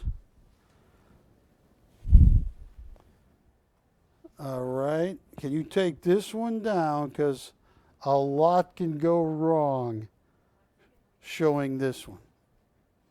Yeah. So, all right, let me just start to move this over. Yeah, if you can put the woman in brown back. Yeah. Now, folks, this 3 red sticks, 6 feet by, let's see, 55 inches, 48. So 4 foot 7 inches by 6 feet. Is that okay? Yes, I would tilt it a little bit. There you go. I just want you to see, and what I might do is move this back a little bit. Look at, oh, look at the golds popping. Look at that gold leaves popping. This, folks, every geometrical shape, and you got the faces in the faces. That's perfect right there, Ashley. Look at this. This is a couple $100,000. This is something that Oleg, he says, Barry, you know, I've worked with you so many years, but he was telling Ashley and Patty, trying to have the same strand of color and vibrancy through a painting this big. He says, Barry, that's why so many people paint small paintings. Easier. Look at this. Look at that face in a face. Look at her eyes. Look at his eyes. Look at the cube that the 2 faces make together. And the triangle inside the cube. I mean, this is one of the richest palettes I've ever seen Oleg do. Master graduate of the Surikov.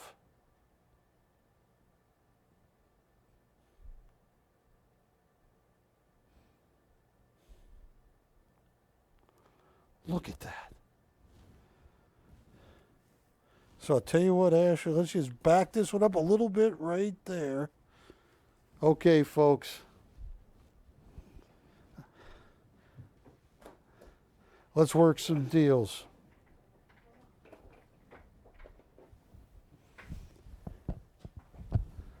Which camera do you want me on, Wilson? Folks, I showed you tonight, I told you. Gold Leaf Camargue, 2003, was a record show. Sold those for $400, $500, $600, depending on the remark. Those are now 15 times what I sold them for. Novaro, when he came live in 2004, unbelievable. You know, unbelievable. Those are now, you can't even get them. They're irreplaceable. Then the Royos. Bajando Hasiel Mar. Sold it for $400, $500, $600. It's now $16,000. Prima Luci. I sold those for $985. They're 20 grand. Mediterraneo. Sold them for $595 and $795. Those are now $18,000. I have these 4 Olegs. Call me. I am going to give you the best price on the planet. I have worked with Oleg now. My first meeting with Oleg was in 2000 and right here. 2006, December 4th. 17 years. Tell me, because I got prices. Forget the retail. Who's going to call me first? I'm going to tell you one other thing. I collect coins. I collect art. I have some very rare saints. I love gold. I love platinum. But this art, second to none. In my 32 years on TV, greatest artist I've ever had a chance to handle. You know, Azoulay way up there, without a doubt. Novaro died in 2014. Great artist. Because I got a price in mind. Call me. Maybe not for the largest one. Call me. I got a price you're just not going to believe.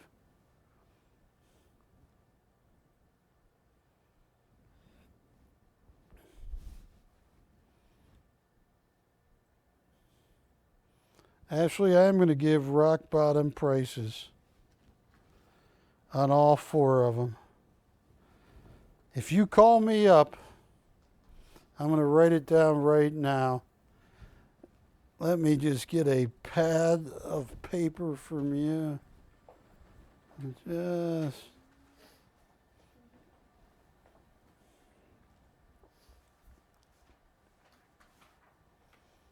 Yeah, I can write on that. Yeah. Say what? Folks,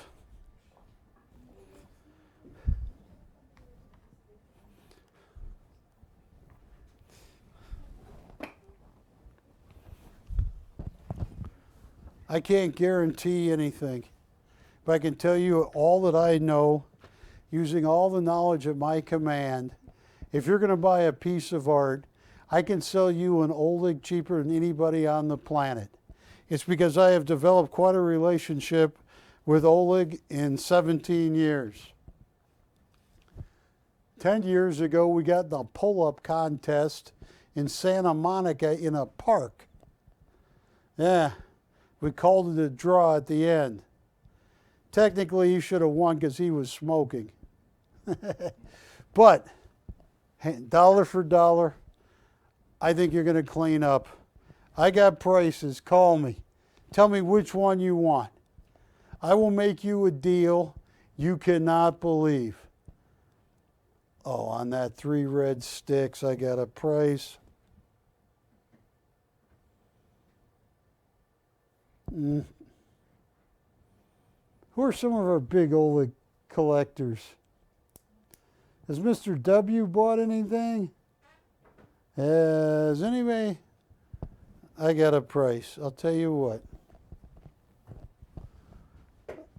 I am going to make this one so affordable. Ashley? All right. I am going to let you do some of the heavy lifting. If you, here, I better, what's the easiest? I'm going to put this one on the easel. Because I got a price that I'm probably losing money on. Rising Sun. You want to get the greatest, one of the greatest artists I ever met? Watch this. Unheard of because no one's calling. I'm probably losing money at this. $3,500 to open. I probably paid $6,000. I just want to get the phones ringing. This is a $60,000 Oleg Javetin. $3,500 to open. You are talking about a 4 foot by 4 foot oil on canvas, signed on the front, signed on the back. I don't know how you beat an artist like Oleg. He has proven himself time and time again.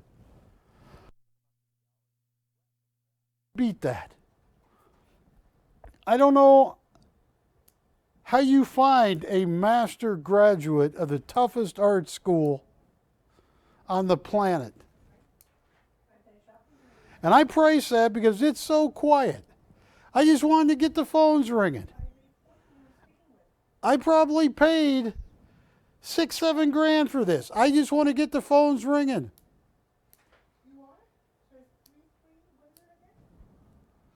Look at this Rising Sun. I've never seen Oleg paint this topic before, which makes it very unique.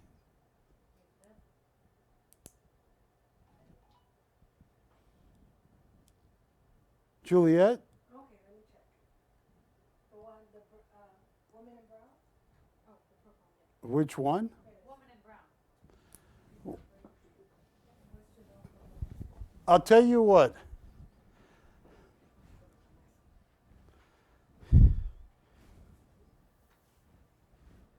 $3,700 on Woman in Brown. Yeah, I'm giving stuff away. I'm superstitious. Get me before I sell 2 of them. He said 3,700. Look at this. Oleg Javetin. Look at the texturing of the colors he did down here. Look at every inch of that. That's what a master graduate of the Surikov. Look at this. Wilson, this is unbelievable. Which one do they want? He's thinking about that one. Okay. All right, well, let me switch them for him. Woman in Brown.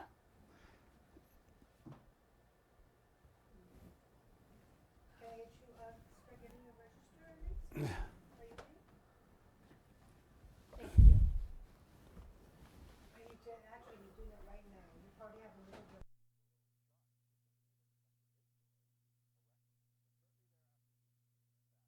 Oh, look at this. This is killing me. I just want everybody.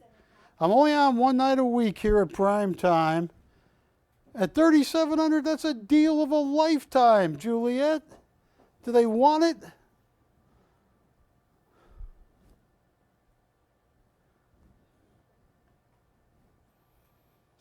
Okay, well. Okay. Let me know. Oh, I see. Okay. Ashley, who do you have? It's original mixed media on canvas. It's an original oil on canvas. I don't know why they, well, it's the only reason you have mixed media is because he's using more than one medium.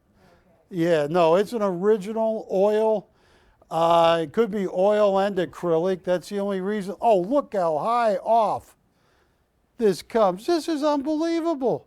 Best price on the 3 red sticks, please? I'm going to come walking over there, and that's going to be, where do they live for the 3 red sticks?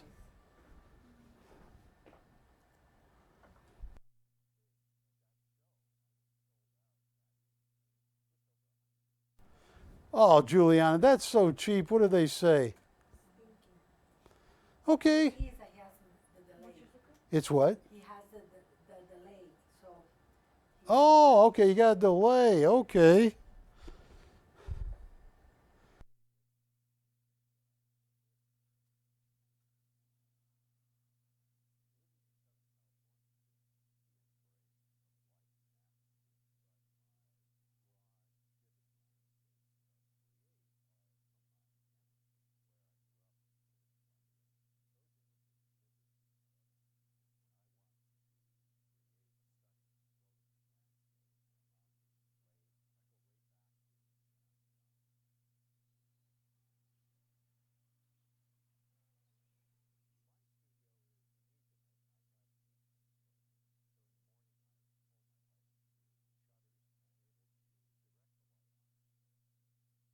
All right, why, thank you. We're taking calls. Someone's calling us about the 3 red sticks. And I am going to gently move this back right here.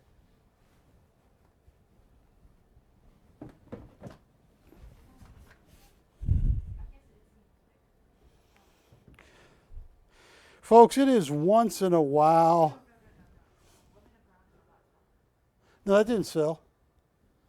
It's still available.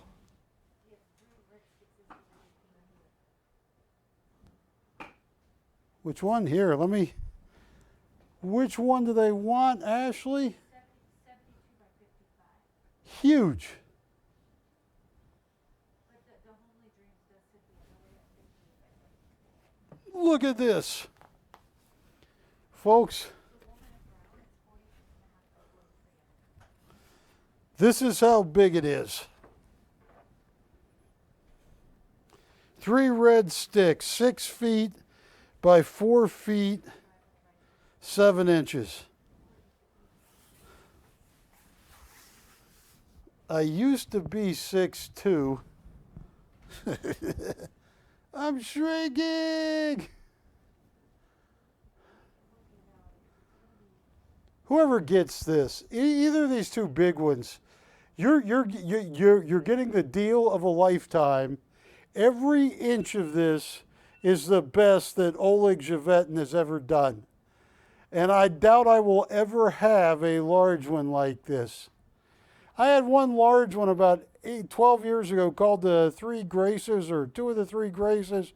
That sold for $22,000 on a secondary auction.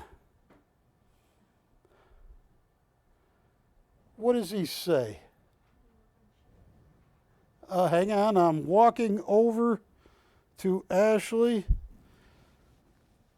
Oh my goodness.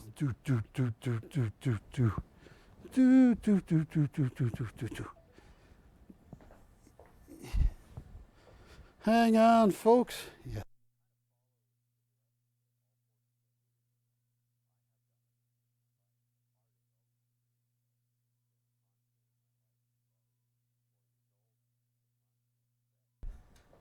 Yeah. What I'm going to do is, I just tricked Ashley. I'm going to strap it to her back, make her hitchhike to Oklahoma. That's a heck of a deal. She'll make it. That is a biblical place deal. And I can't believe I'm doing this. This is huge. This is one that Oleg told me, I don't even want to tell you. Oleg told me, Barry, if I had a little bit of time, I get $200,000 for this. I said, all right, Oleg, I don't have, look at this. Is that a yes, Ashley?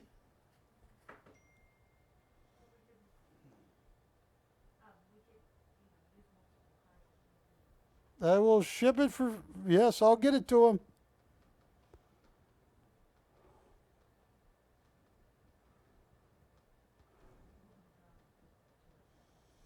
And I lowered the price, everything.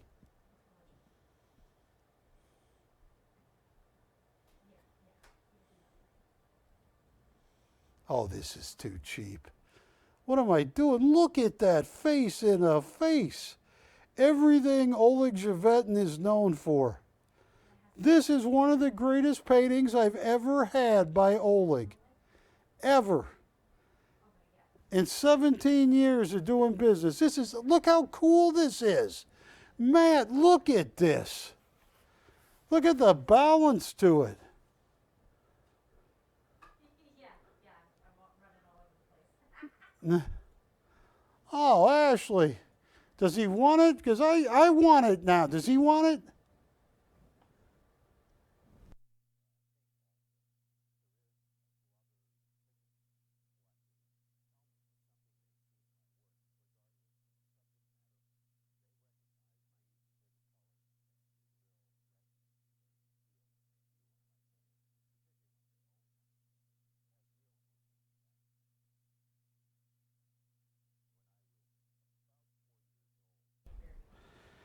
All right. I'm just, is that a done deal? Because I'm running out of time here, Ashley. Is it sold, Woman in Brown?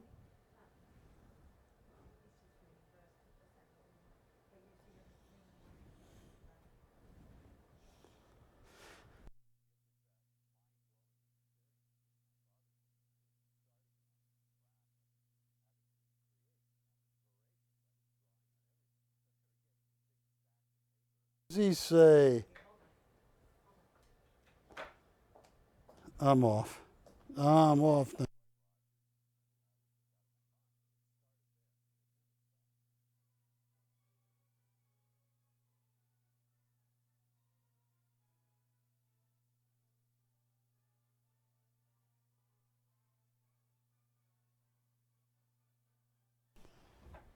All right.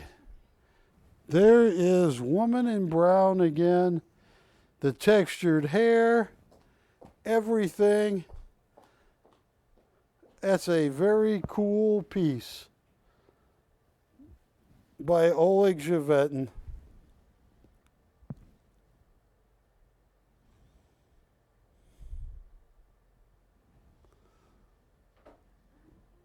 Is it hot to you guys in here, or is that how you like it?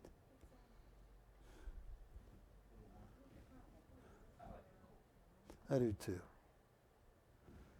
Look at that.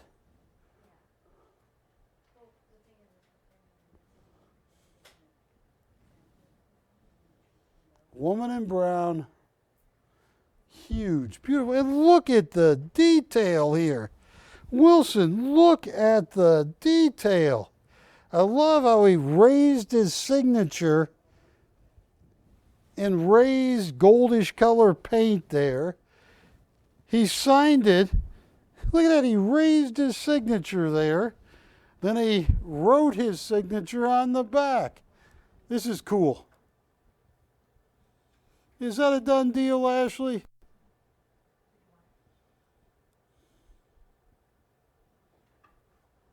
Thank you. Woman in brown is sold. Thank you. What's his first name? Mr. E. Mr. E. Thank you. You're going to love that. And you got that at a steal. I have 32 years on TV. I hope everybody remembers that painting, because at these prices,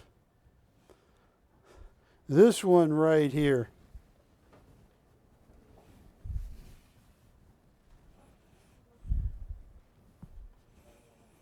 and I got this one. I just don't want, oh, I got it. I don't want to fall off the stage. All right.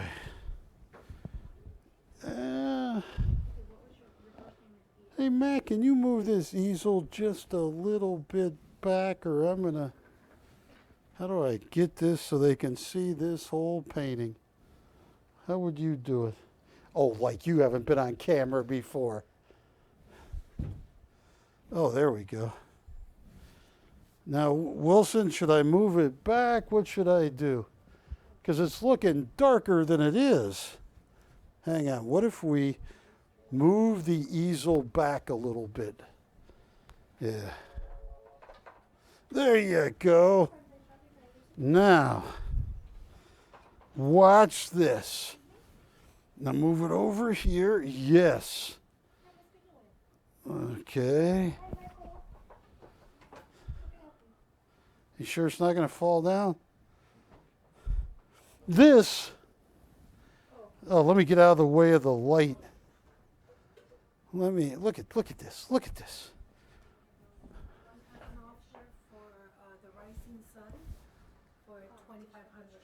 Can't do that, but what I can do on the Rising Sun,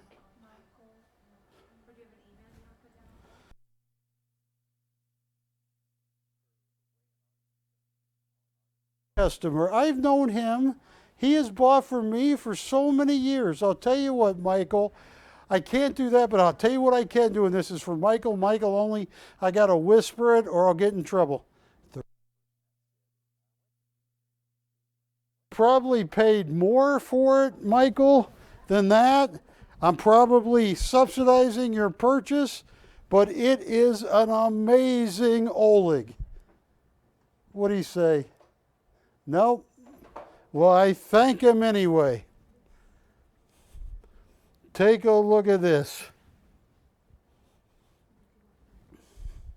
Tell you what I will do. Juliet, if he calls back, I'll open an auction at that price. Yeah, just see if he's out there. I gotta give everybody a fair deal. Be careful with my homely dream.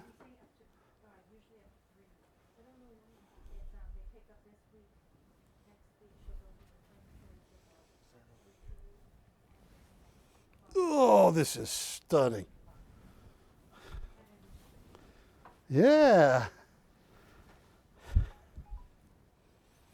here's what I am going to do. Hell, no, here you go. Oh, here you go, yeah. Keep going.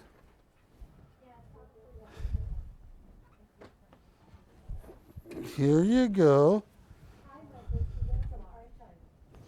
Here's what I'm going to do, Michael. Michael, you've been such a good customer. Here's what I'm going to do. I'm going to open it for $2,500, $200 increments. If nobody else bids, it's Michael's. How? Okay, Rising Sun. I paid twice what I'm opening it for. Yes. We have $2,500 to open, $200 increments. We have $2,500. Let's make it $300 increments. We're at $2,500 looking for 28.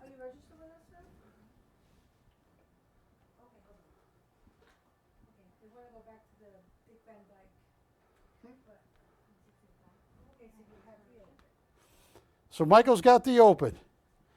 $2,500. I paid so much more than $2,500 on this piece. Michael, you're living well. $2,500 looking for 28.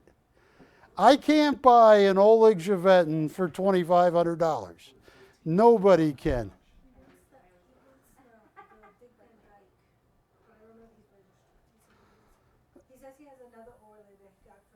Oh, how long ago did he get it? Does he remember?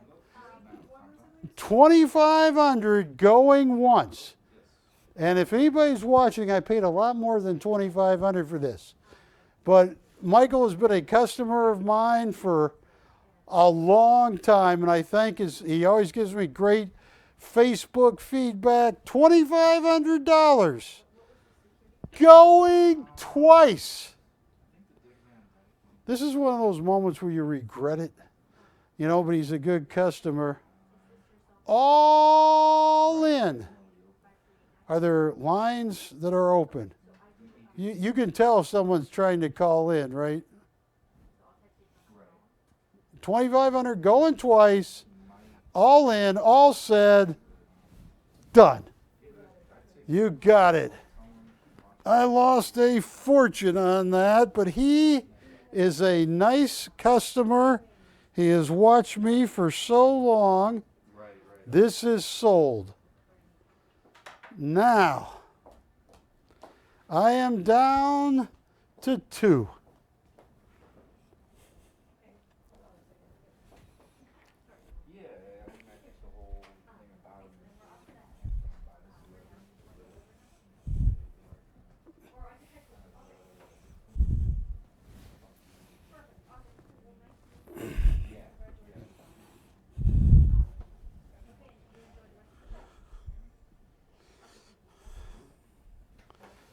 Okay. Now.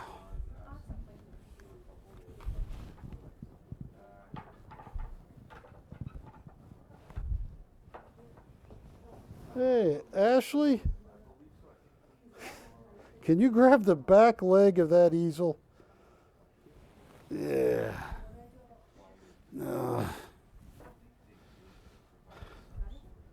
Yeah, but is it getting enough light? Or am I that fat that I'm blocking the light? No, it's getting perfect. Hang on. Now, Wilson, what if I change that light? Should I move it towards the painting?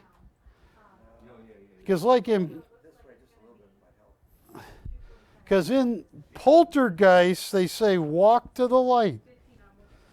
So which way should I move this? Bring it closer.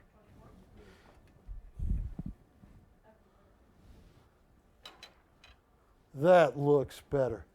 Now, Wilson, do you see that big square that all of a sudden appears behind the lady? That is so stunning. On the back side, look at that. Folks, whoever gets this, you're buying, in my humble opinion, it's only my opinion, a family heirloom. I've never seen.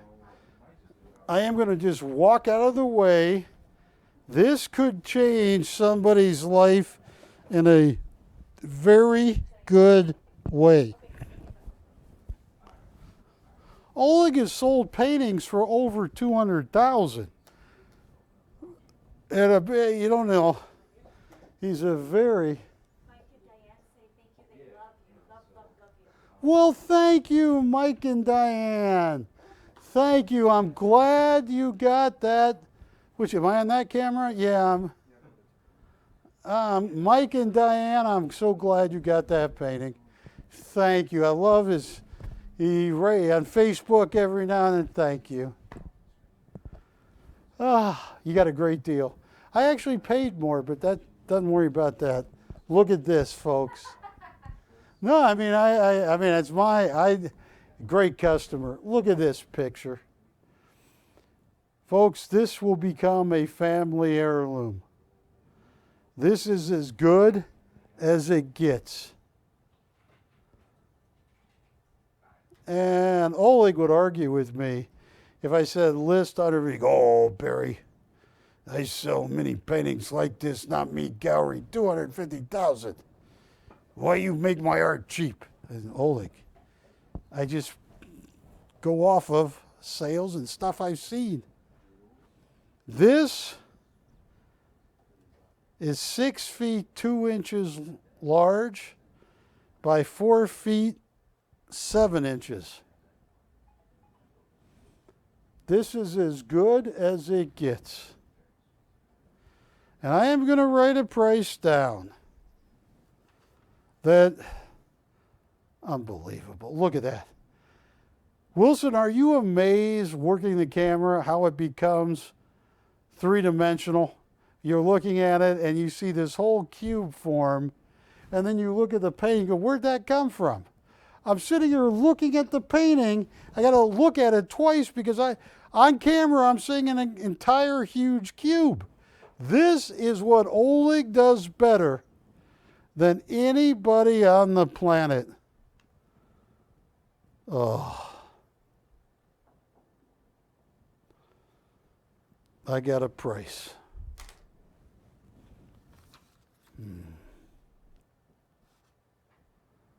This is unbelievable. Look at this. Homely Dreams. This couple, I love the face in a face. I love all this.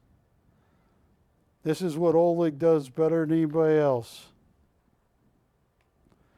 If Oleg was here standing next to me, he'd go, Barry, someday this $500,000 painting, I sold paintings for 250,000.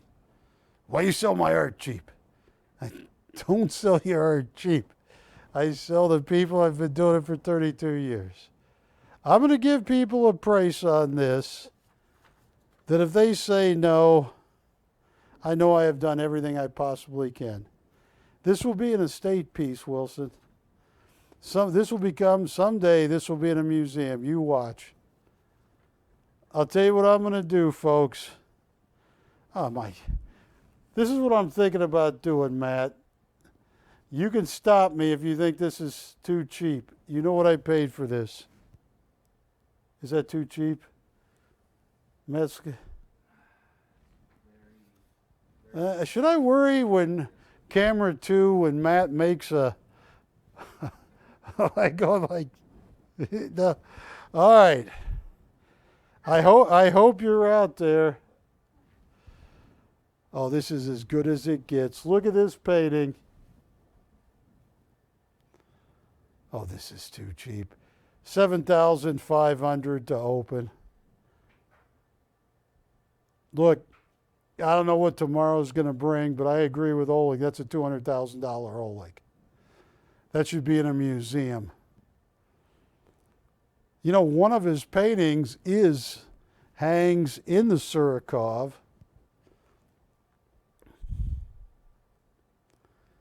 This is one of the greatest Olegs I've ever seen, one of the largest Olegs. What am I doing? 7,500. I still have 41 minutes left.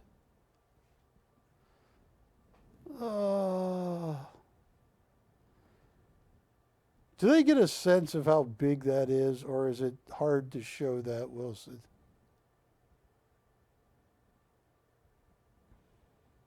Look at that. Now they get a sense of how big it is. Folks, I can't do any better. Look at that, 7,500. Melvin, this has your name written all over it. Mr. W, Mr. E, Mr. S. This is as good as it will ever get on Barry Chappell's Fine Art Showcase. This is like going back in time to 2006 when I sold all those Royos, or 2004 when I had Novaro on my show live, or 2003 when Guillaume Azoulay released Camargue with Gold Leaf. Look at that. I can sense that someone's thinking about this.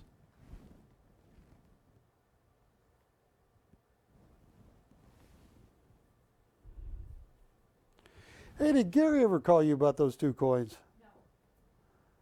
Would he get mad if you called him, or would I get in trouble? Look at that.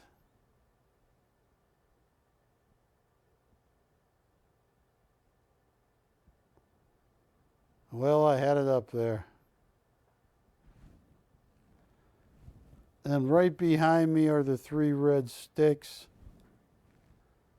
That's even as bigger.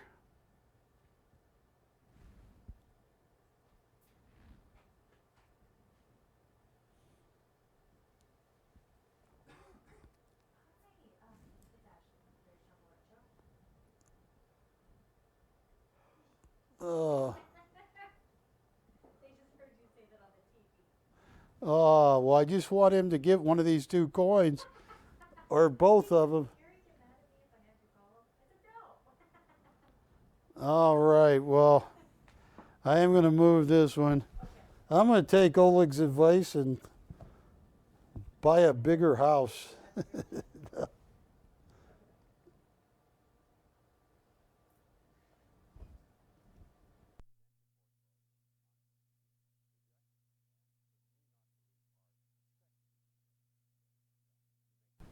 So, folks,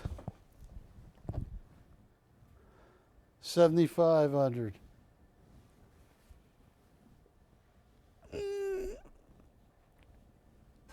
I got this, Ashley. Now, the 3 red sticks. Let me bring this over here. No, but I am going to slide it over there. Yep. Oops. You know what they say? What do they say? Sticks and stones. They break my bones, Yes. but words will never hurt me. No, they don't say that. No? I think they do. Sticks and stones will break my bones, but those red sticks are like superpower Oh, sticks. they are. I can feel it. Yeah. Folks, I'm looking at this, and I see this face in a face, and this triangle, this rectangle, this arch, this circle. Look at that. He even made triangles. Oh, this is stunning.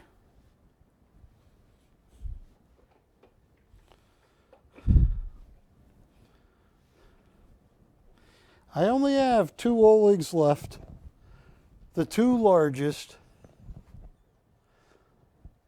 Call me. I got some special prices in mind because I only have 25 minutes. I got 35 minutes left. I can't even tell time anymore, Wilson. That's going. I have a price in mind.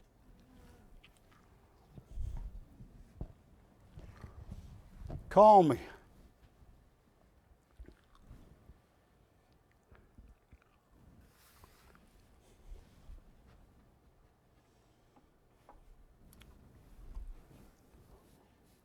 No glare.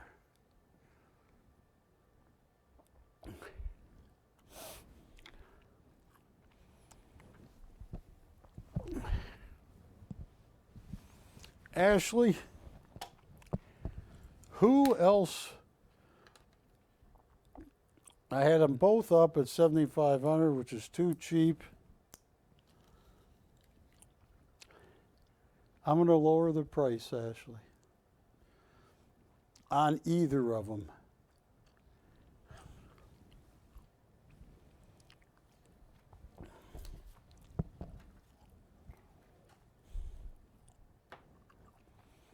Oh, I'm losing money at this.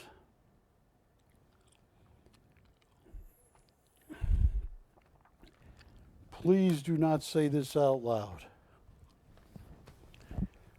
I gotta talk to the boss's son.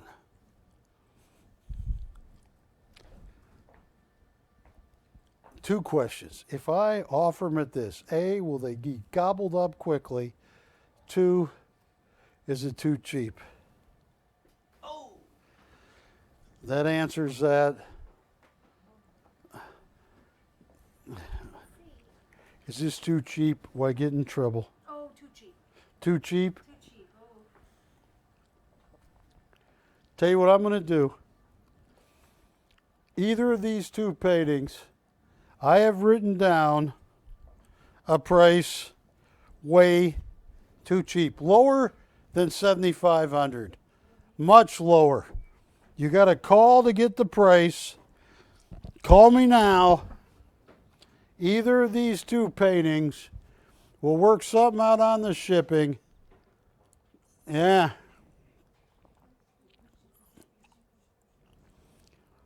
Call me.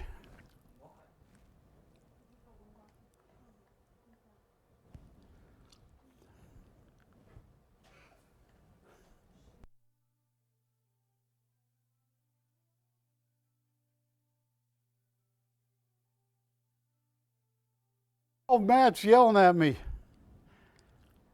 Just like Mrs. Messenger did when I was in the 6th grade. No, not 85, not 75. Lower than that. Keep going down. I'm talking so cheap, but they got a call. I wrote it down on this piece of paper right here. Either one of them. Text people, Ashley, because if you ever wanted one of the greatest Olegs I have ever seen in the 17 years I have known him, I lowered the price and lowered it. It's not 7,500. It's not 7,000. It's lower than that.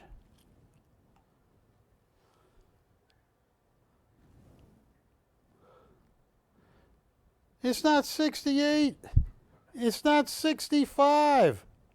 Either one of them, give me a call.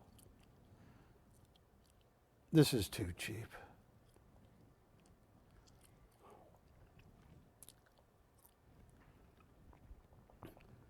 Call me up.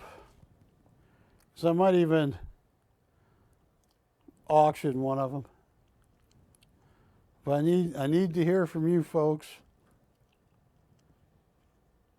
My 16D is still here, and my 13D. 16S and my 13D. This is an amazing night, folks. This is like when I had my Royo show. All those pieces I sold are 10 times more now, 20. Navaro's, he died December 30th, 2014. I see Ashley texting. You told me to. Yeah. Tell Melvin I'll give him a great price.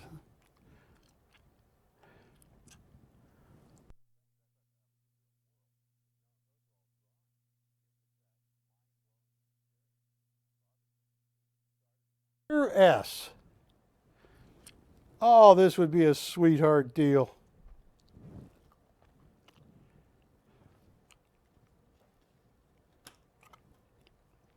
If I'm going to lose money, I want to lose money. Just like the Mr. M. He's been watching me, and his wife have been watching me forever. These are huge paintings.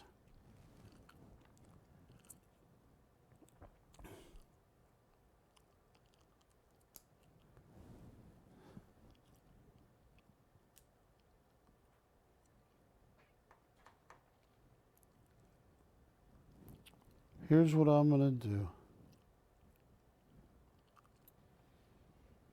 I'm trying to figure out how much I'm going to lose if I do what I'm thinking about doing. Oh, it's going to cost me.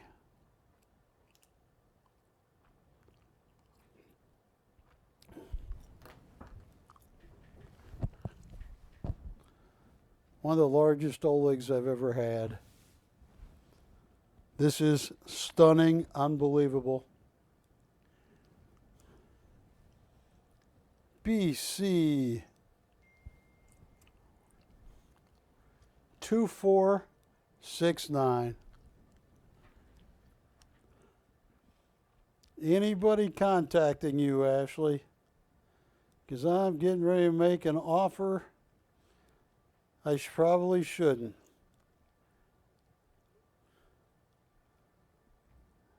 Let me just double check. Ashley, you got anybody interested in these? Customers asking you to open a bid. At what? Open a highest offer. Here's what I'm going to do. I'm losing money. I shouldn't do this. This, in my humble opinion, I don't know what tomorrow brings, but someday, next 15 years, you're looking at a $300,000-$400,000. This guy is unbelievable. Here's what I'm thinking about doing. Are you ready for this, Ashley? This hurts. $5,500 to open. I'm already losing money. This is one of the largest paintings I've ever gotten from Oleg in 17 years.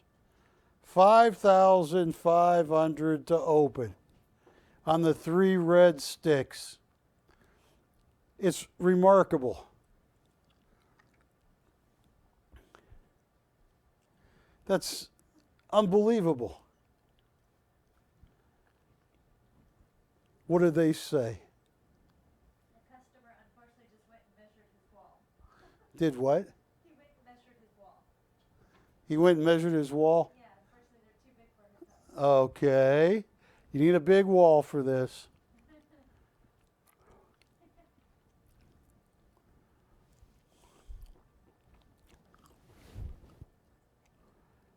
Tell you what I'm going to do. Yeah, you need a big wall. Look how big this painting is. All right, this next one kills me to do this. All right. I keep tripping over the extension cord there. All right.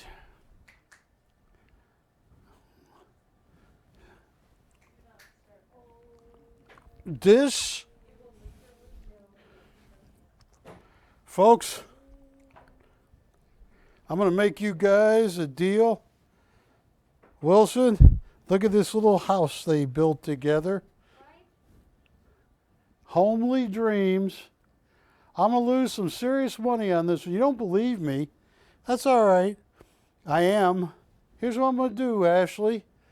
I shouldn't do this. It is Homely Dreams 58 by 74. 6 feet 2 inches by 4 feet 48, 10 inches.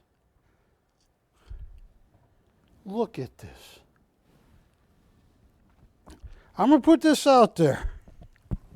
One time, this is one of the greatest Olegs I've ever seen.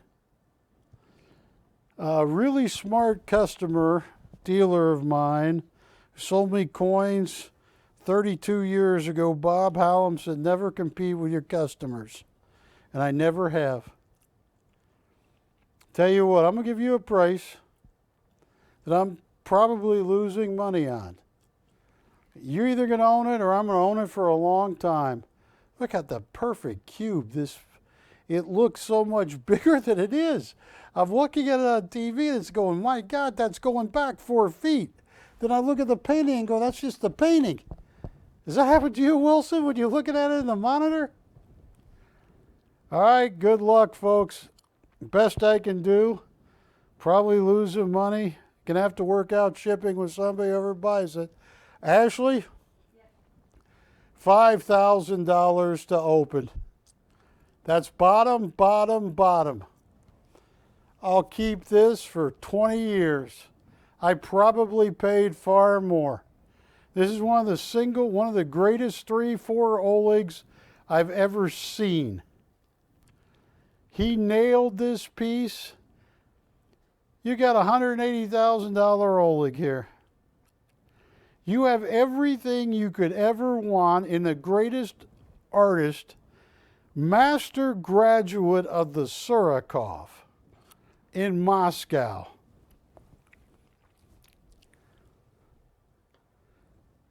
Eight years ago, he sold 10 paintings in a row without a dealer, without an agent, himself, each one for over $100,000. And they weren't this big. $5,000 to open. Then after that, what am I doing, Matt? Look at that. I'll never get an Oleg that big, that beautiful again. At $5,000, no open once.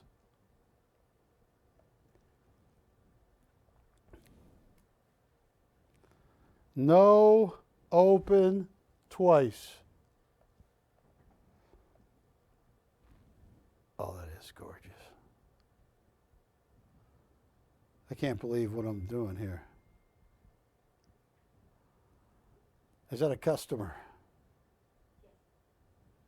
What do they say? He's just asking which one is Which one is what? a picture of both, so he's asking which one is the open on. Which one is he interested in? I'm asking, yeah, if he wants the open. Yeah, and who are you speaking with? This is Melvin. Melvin. Melvin. I'm going to work you a deal. This right here is Homely Dreams. It's one of the greatest Olegs I have ever seen. And when you look at it, it looks like on camera it's going 3 feet back. And I mean, I had to keep looking at the paintings because to make sure it's a, two-dimensional painting because it seems like it's going so far back. This one is Homely Dreams, 58 by 74 inches. And Melvin, the other one, right here, is one of the most complex pieces I've ever seen Oleg do in the 17 years I have known Oleg. And once again, prior to COVID, Oleg and one of his classmates would be getting a $150,000 advance in Moscow to paint all kinds. Look at that, Melvin. That is one of the coolest Olegs I've ever seen. 72 inches, 6 feet by 55 inches, which would be 4 feet 7 inches. Either one, Melvin, $5,000. I'd be all over these.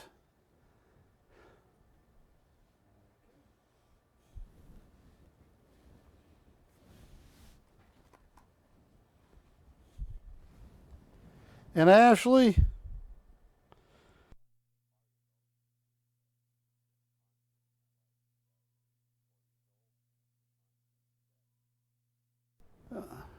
Melvin, I just gave Ashley a nice message for you.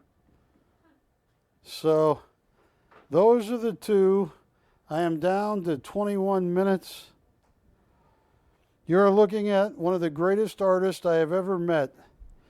I started the show tonight by talking about Royo, one of the biggest nights I ever had on TV. Prima Luci, Mediterraneo, Bajando Hacia Mar. All paintings, all signed and numbered pieces I sold for anywhere from $400 to $895. They're now $19,000 and $20,000 each. Novaro fluorescents, sold every one we had in 2004.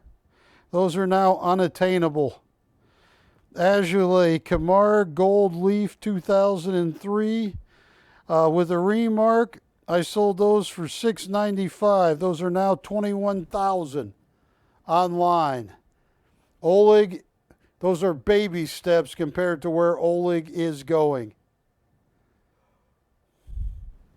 So Melvin, tell me which one you want.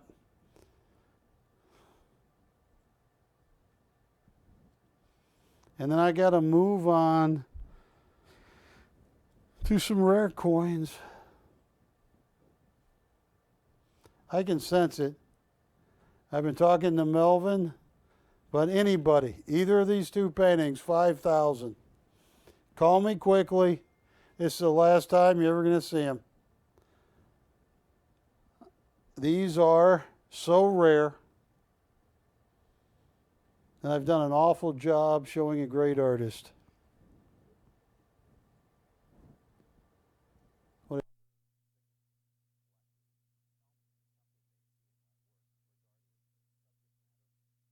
Okay.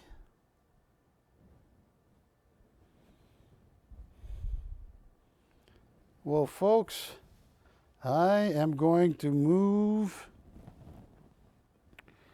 Please remember these two paintings, because I got a funny feeling about them.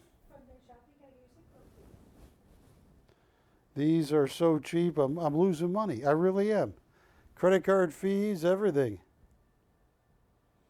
Hi, sir. How can I help you? Oh, look at that. Oleg Chevetin. Would you like to open? Juliet, I'm selling them. No open. I'm selling them for $5,000. Yes, that's correct. Which one do they want? Did you want? No, actually, you can buy it outright. Yeah, just buy it for $5,000. I'm losing a fortune. But I only have 13. What's that? Tell you what, here's what I'll do. Juliet.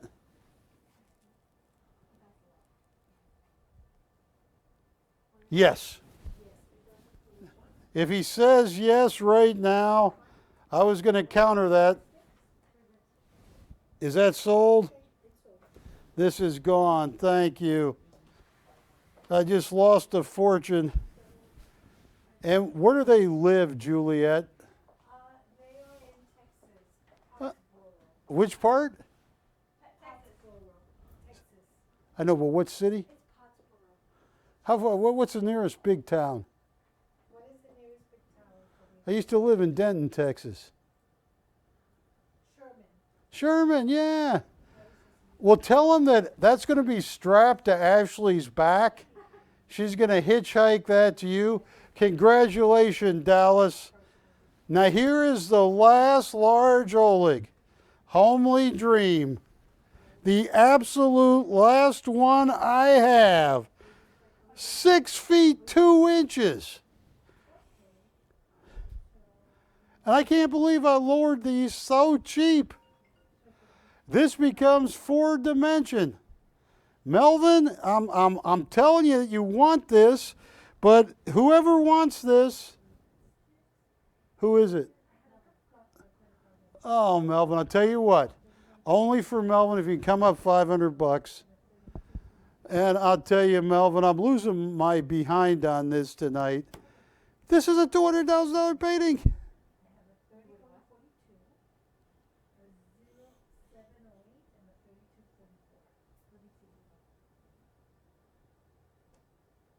want to use Sure.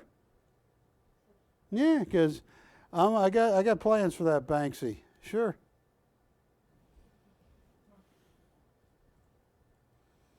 Is this gone?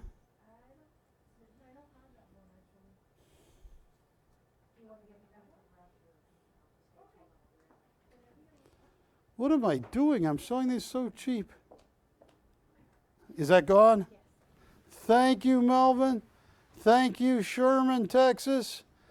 Thank you. They're all. I gave away my Olegs. What did I do tonight? Now I want to show you something. 13D. Only 393,500 coins minted. An MS64. Look at that. This is unbelievable.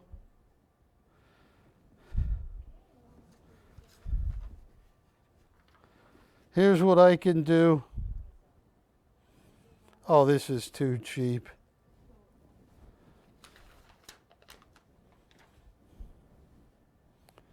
You know, this is I got an ad on eBay for 7,800 for the same coin, same grade, 13D, only 393,500.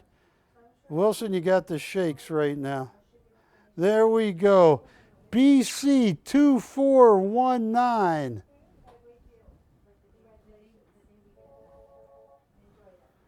This is very rare. $4,500. So few of these, this is unbelievable.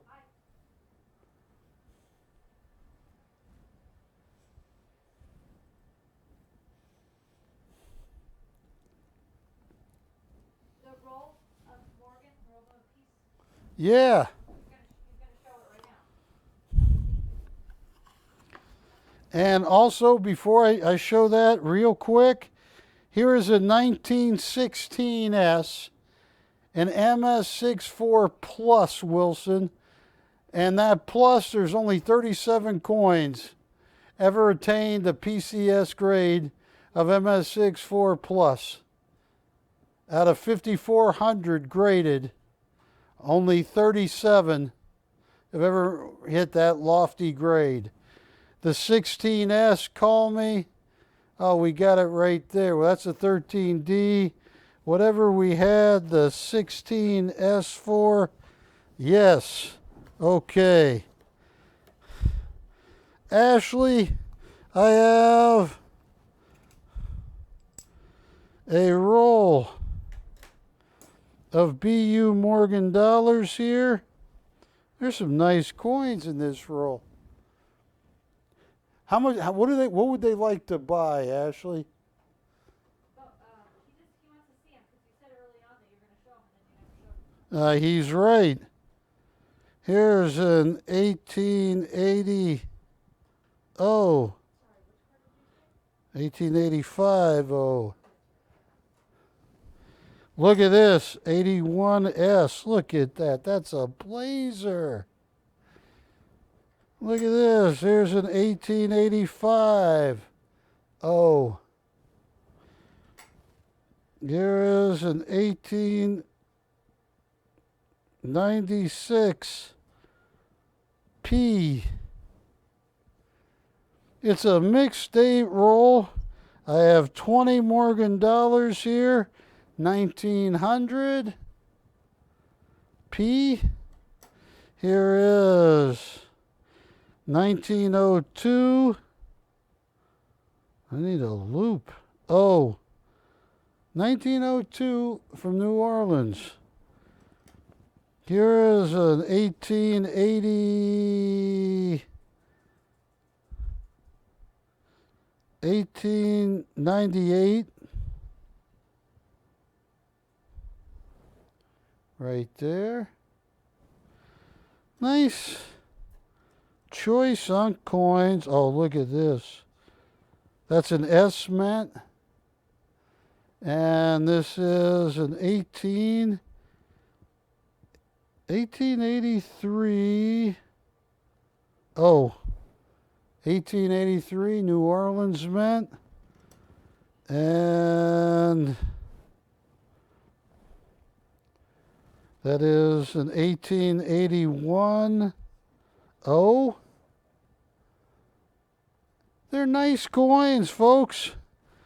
So I got, what did we price these at, Ashley? If you want, these are the Morgans.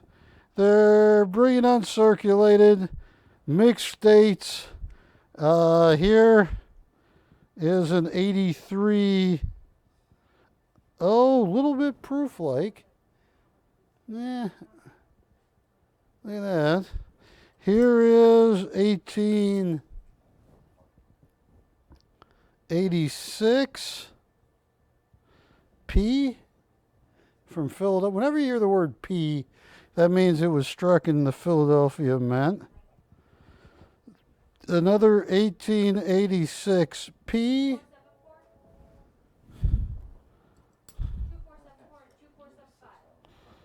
1884. Oh.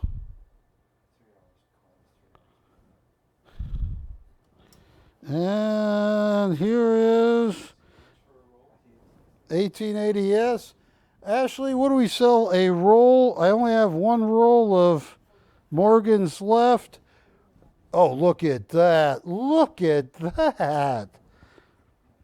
Get out of here. This is an 1880s for a roll of 20.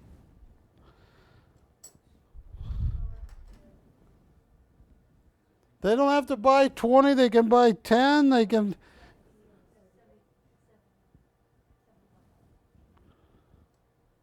Oh, that was nice. How much is a roll? Times that by 20, and you got a heck of a deal. 12817. Okay, what year are the peace dollars? I'm going to get to the peace dollars, and the rest of the Morgans are 1887, 1885 P, and 1886. No, hang on. Let me get to the peace dollars. All right, that is the Morgan dollars. Work 'em a deal. Ashley, price 'em. Here are the peace dollars. Peace dollars are going to probably be... Oh, these are more Morgans. Hang on.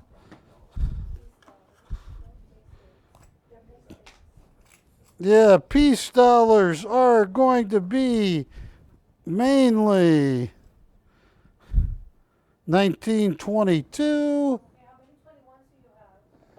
21 peace dollars? None. No 1921 peace dollars. No, that's a high relief coin. This is a 1922, very nice.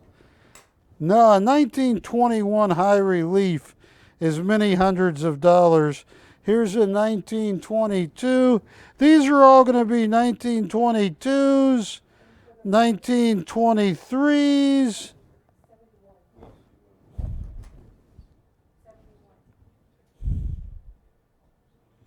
Well, it depends. The peace dollars are a different price than the Morgans.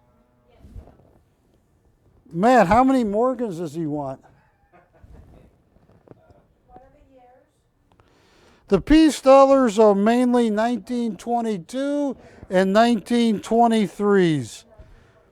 There might be a 1925 in there, but I'm looking. Right now I'm just seeing 1922s and 1923s.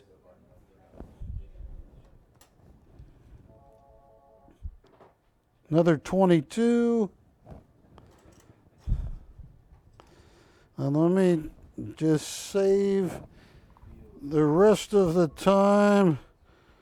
22, 22, 23, 22, 23, 22. Peace dollars are all 1922s and 23s.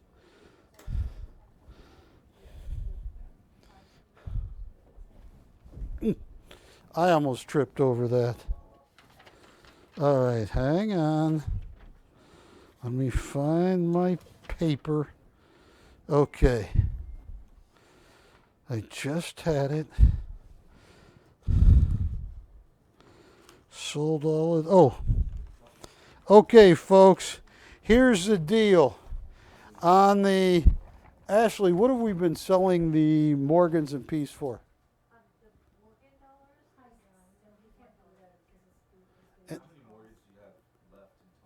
I'll tell you what, I will. Ashley, count how many Morgan dollars we have, or you guys. Well, I don't know. This is one full roll here. Is that both all Morgans or Morgans and Peace? He's interested in the Morgans. So it's 35. No, that's 20 and 20. That'd be 40. Oh, there's only 15 in there? Okay, I got 35 of them. 35. Yes. Ashley, work a deal, 35. They are great quality. Now, folks, this coin right here,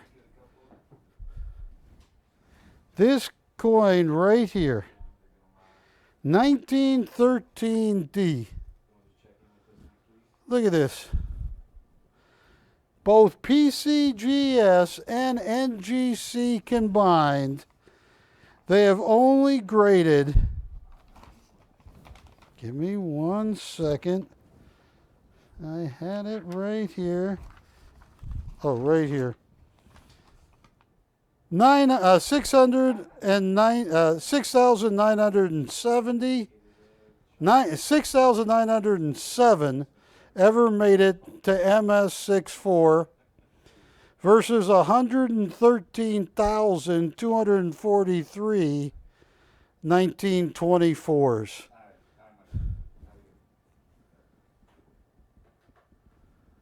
So, that is a rare coin. The 1913D, a menage of only 393,500. And we had that up for $4,500. Here is a 1916S in MS64 Plus. Only 59 coins have ever made it to a grade of MS64 Plus. And this is BC 2473. And whatever I had it up there before, Adrian, 2473. And I only have, what, 4 minutes left or 2 or what? What did I have that up for, Ashley? Yeah. How much? 454. Say it again. 54.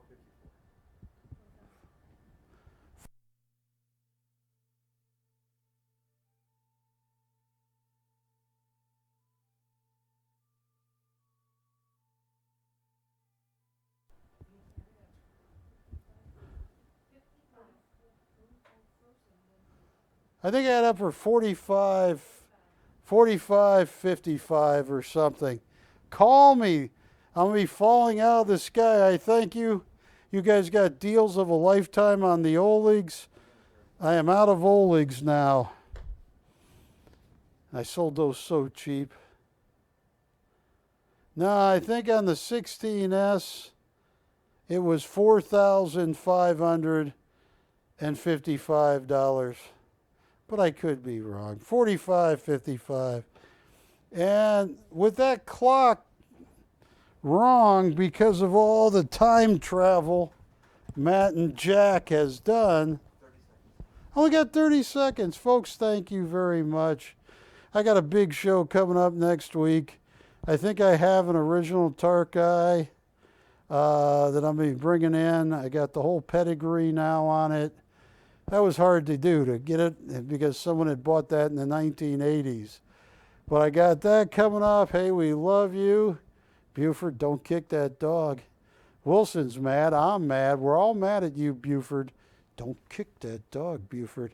Hey, we love you. See you next Wednesday night. Take care. Bye.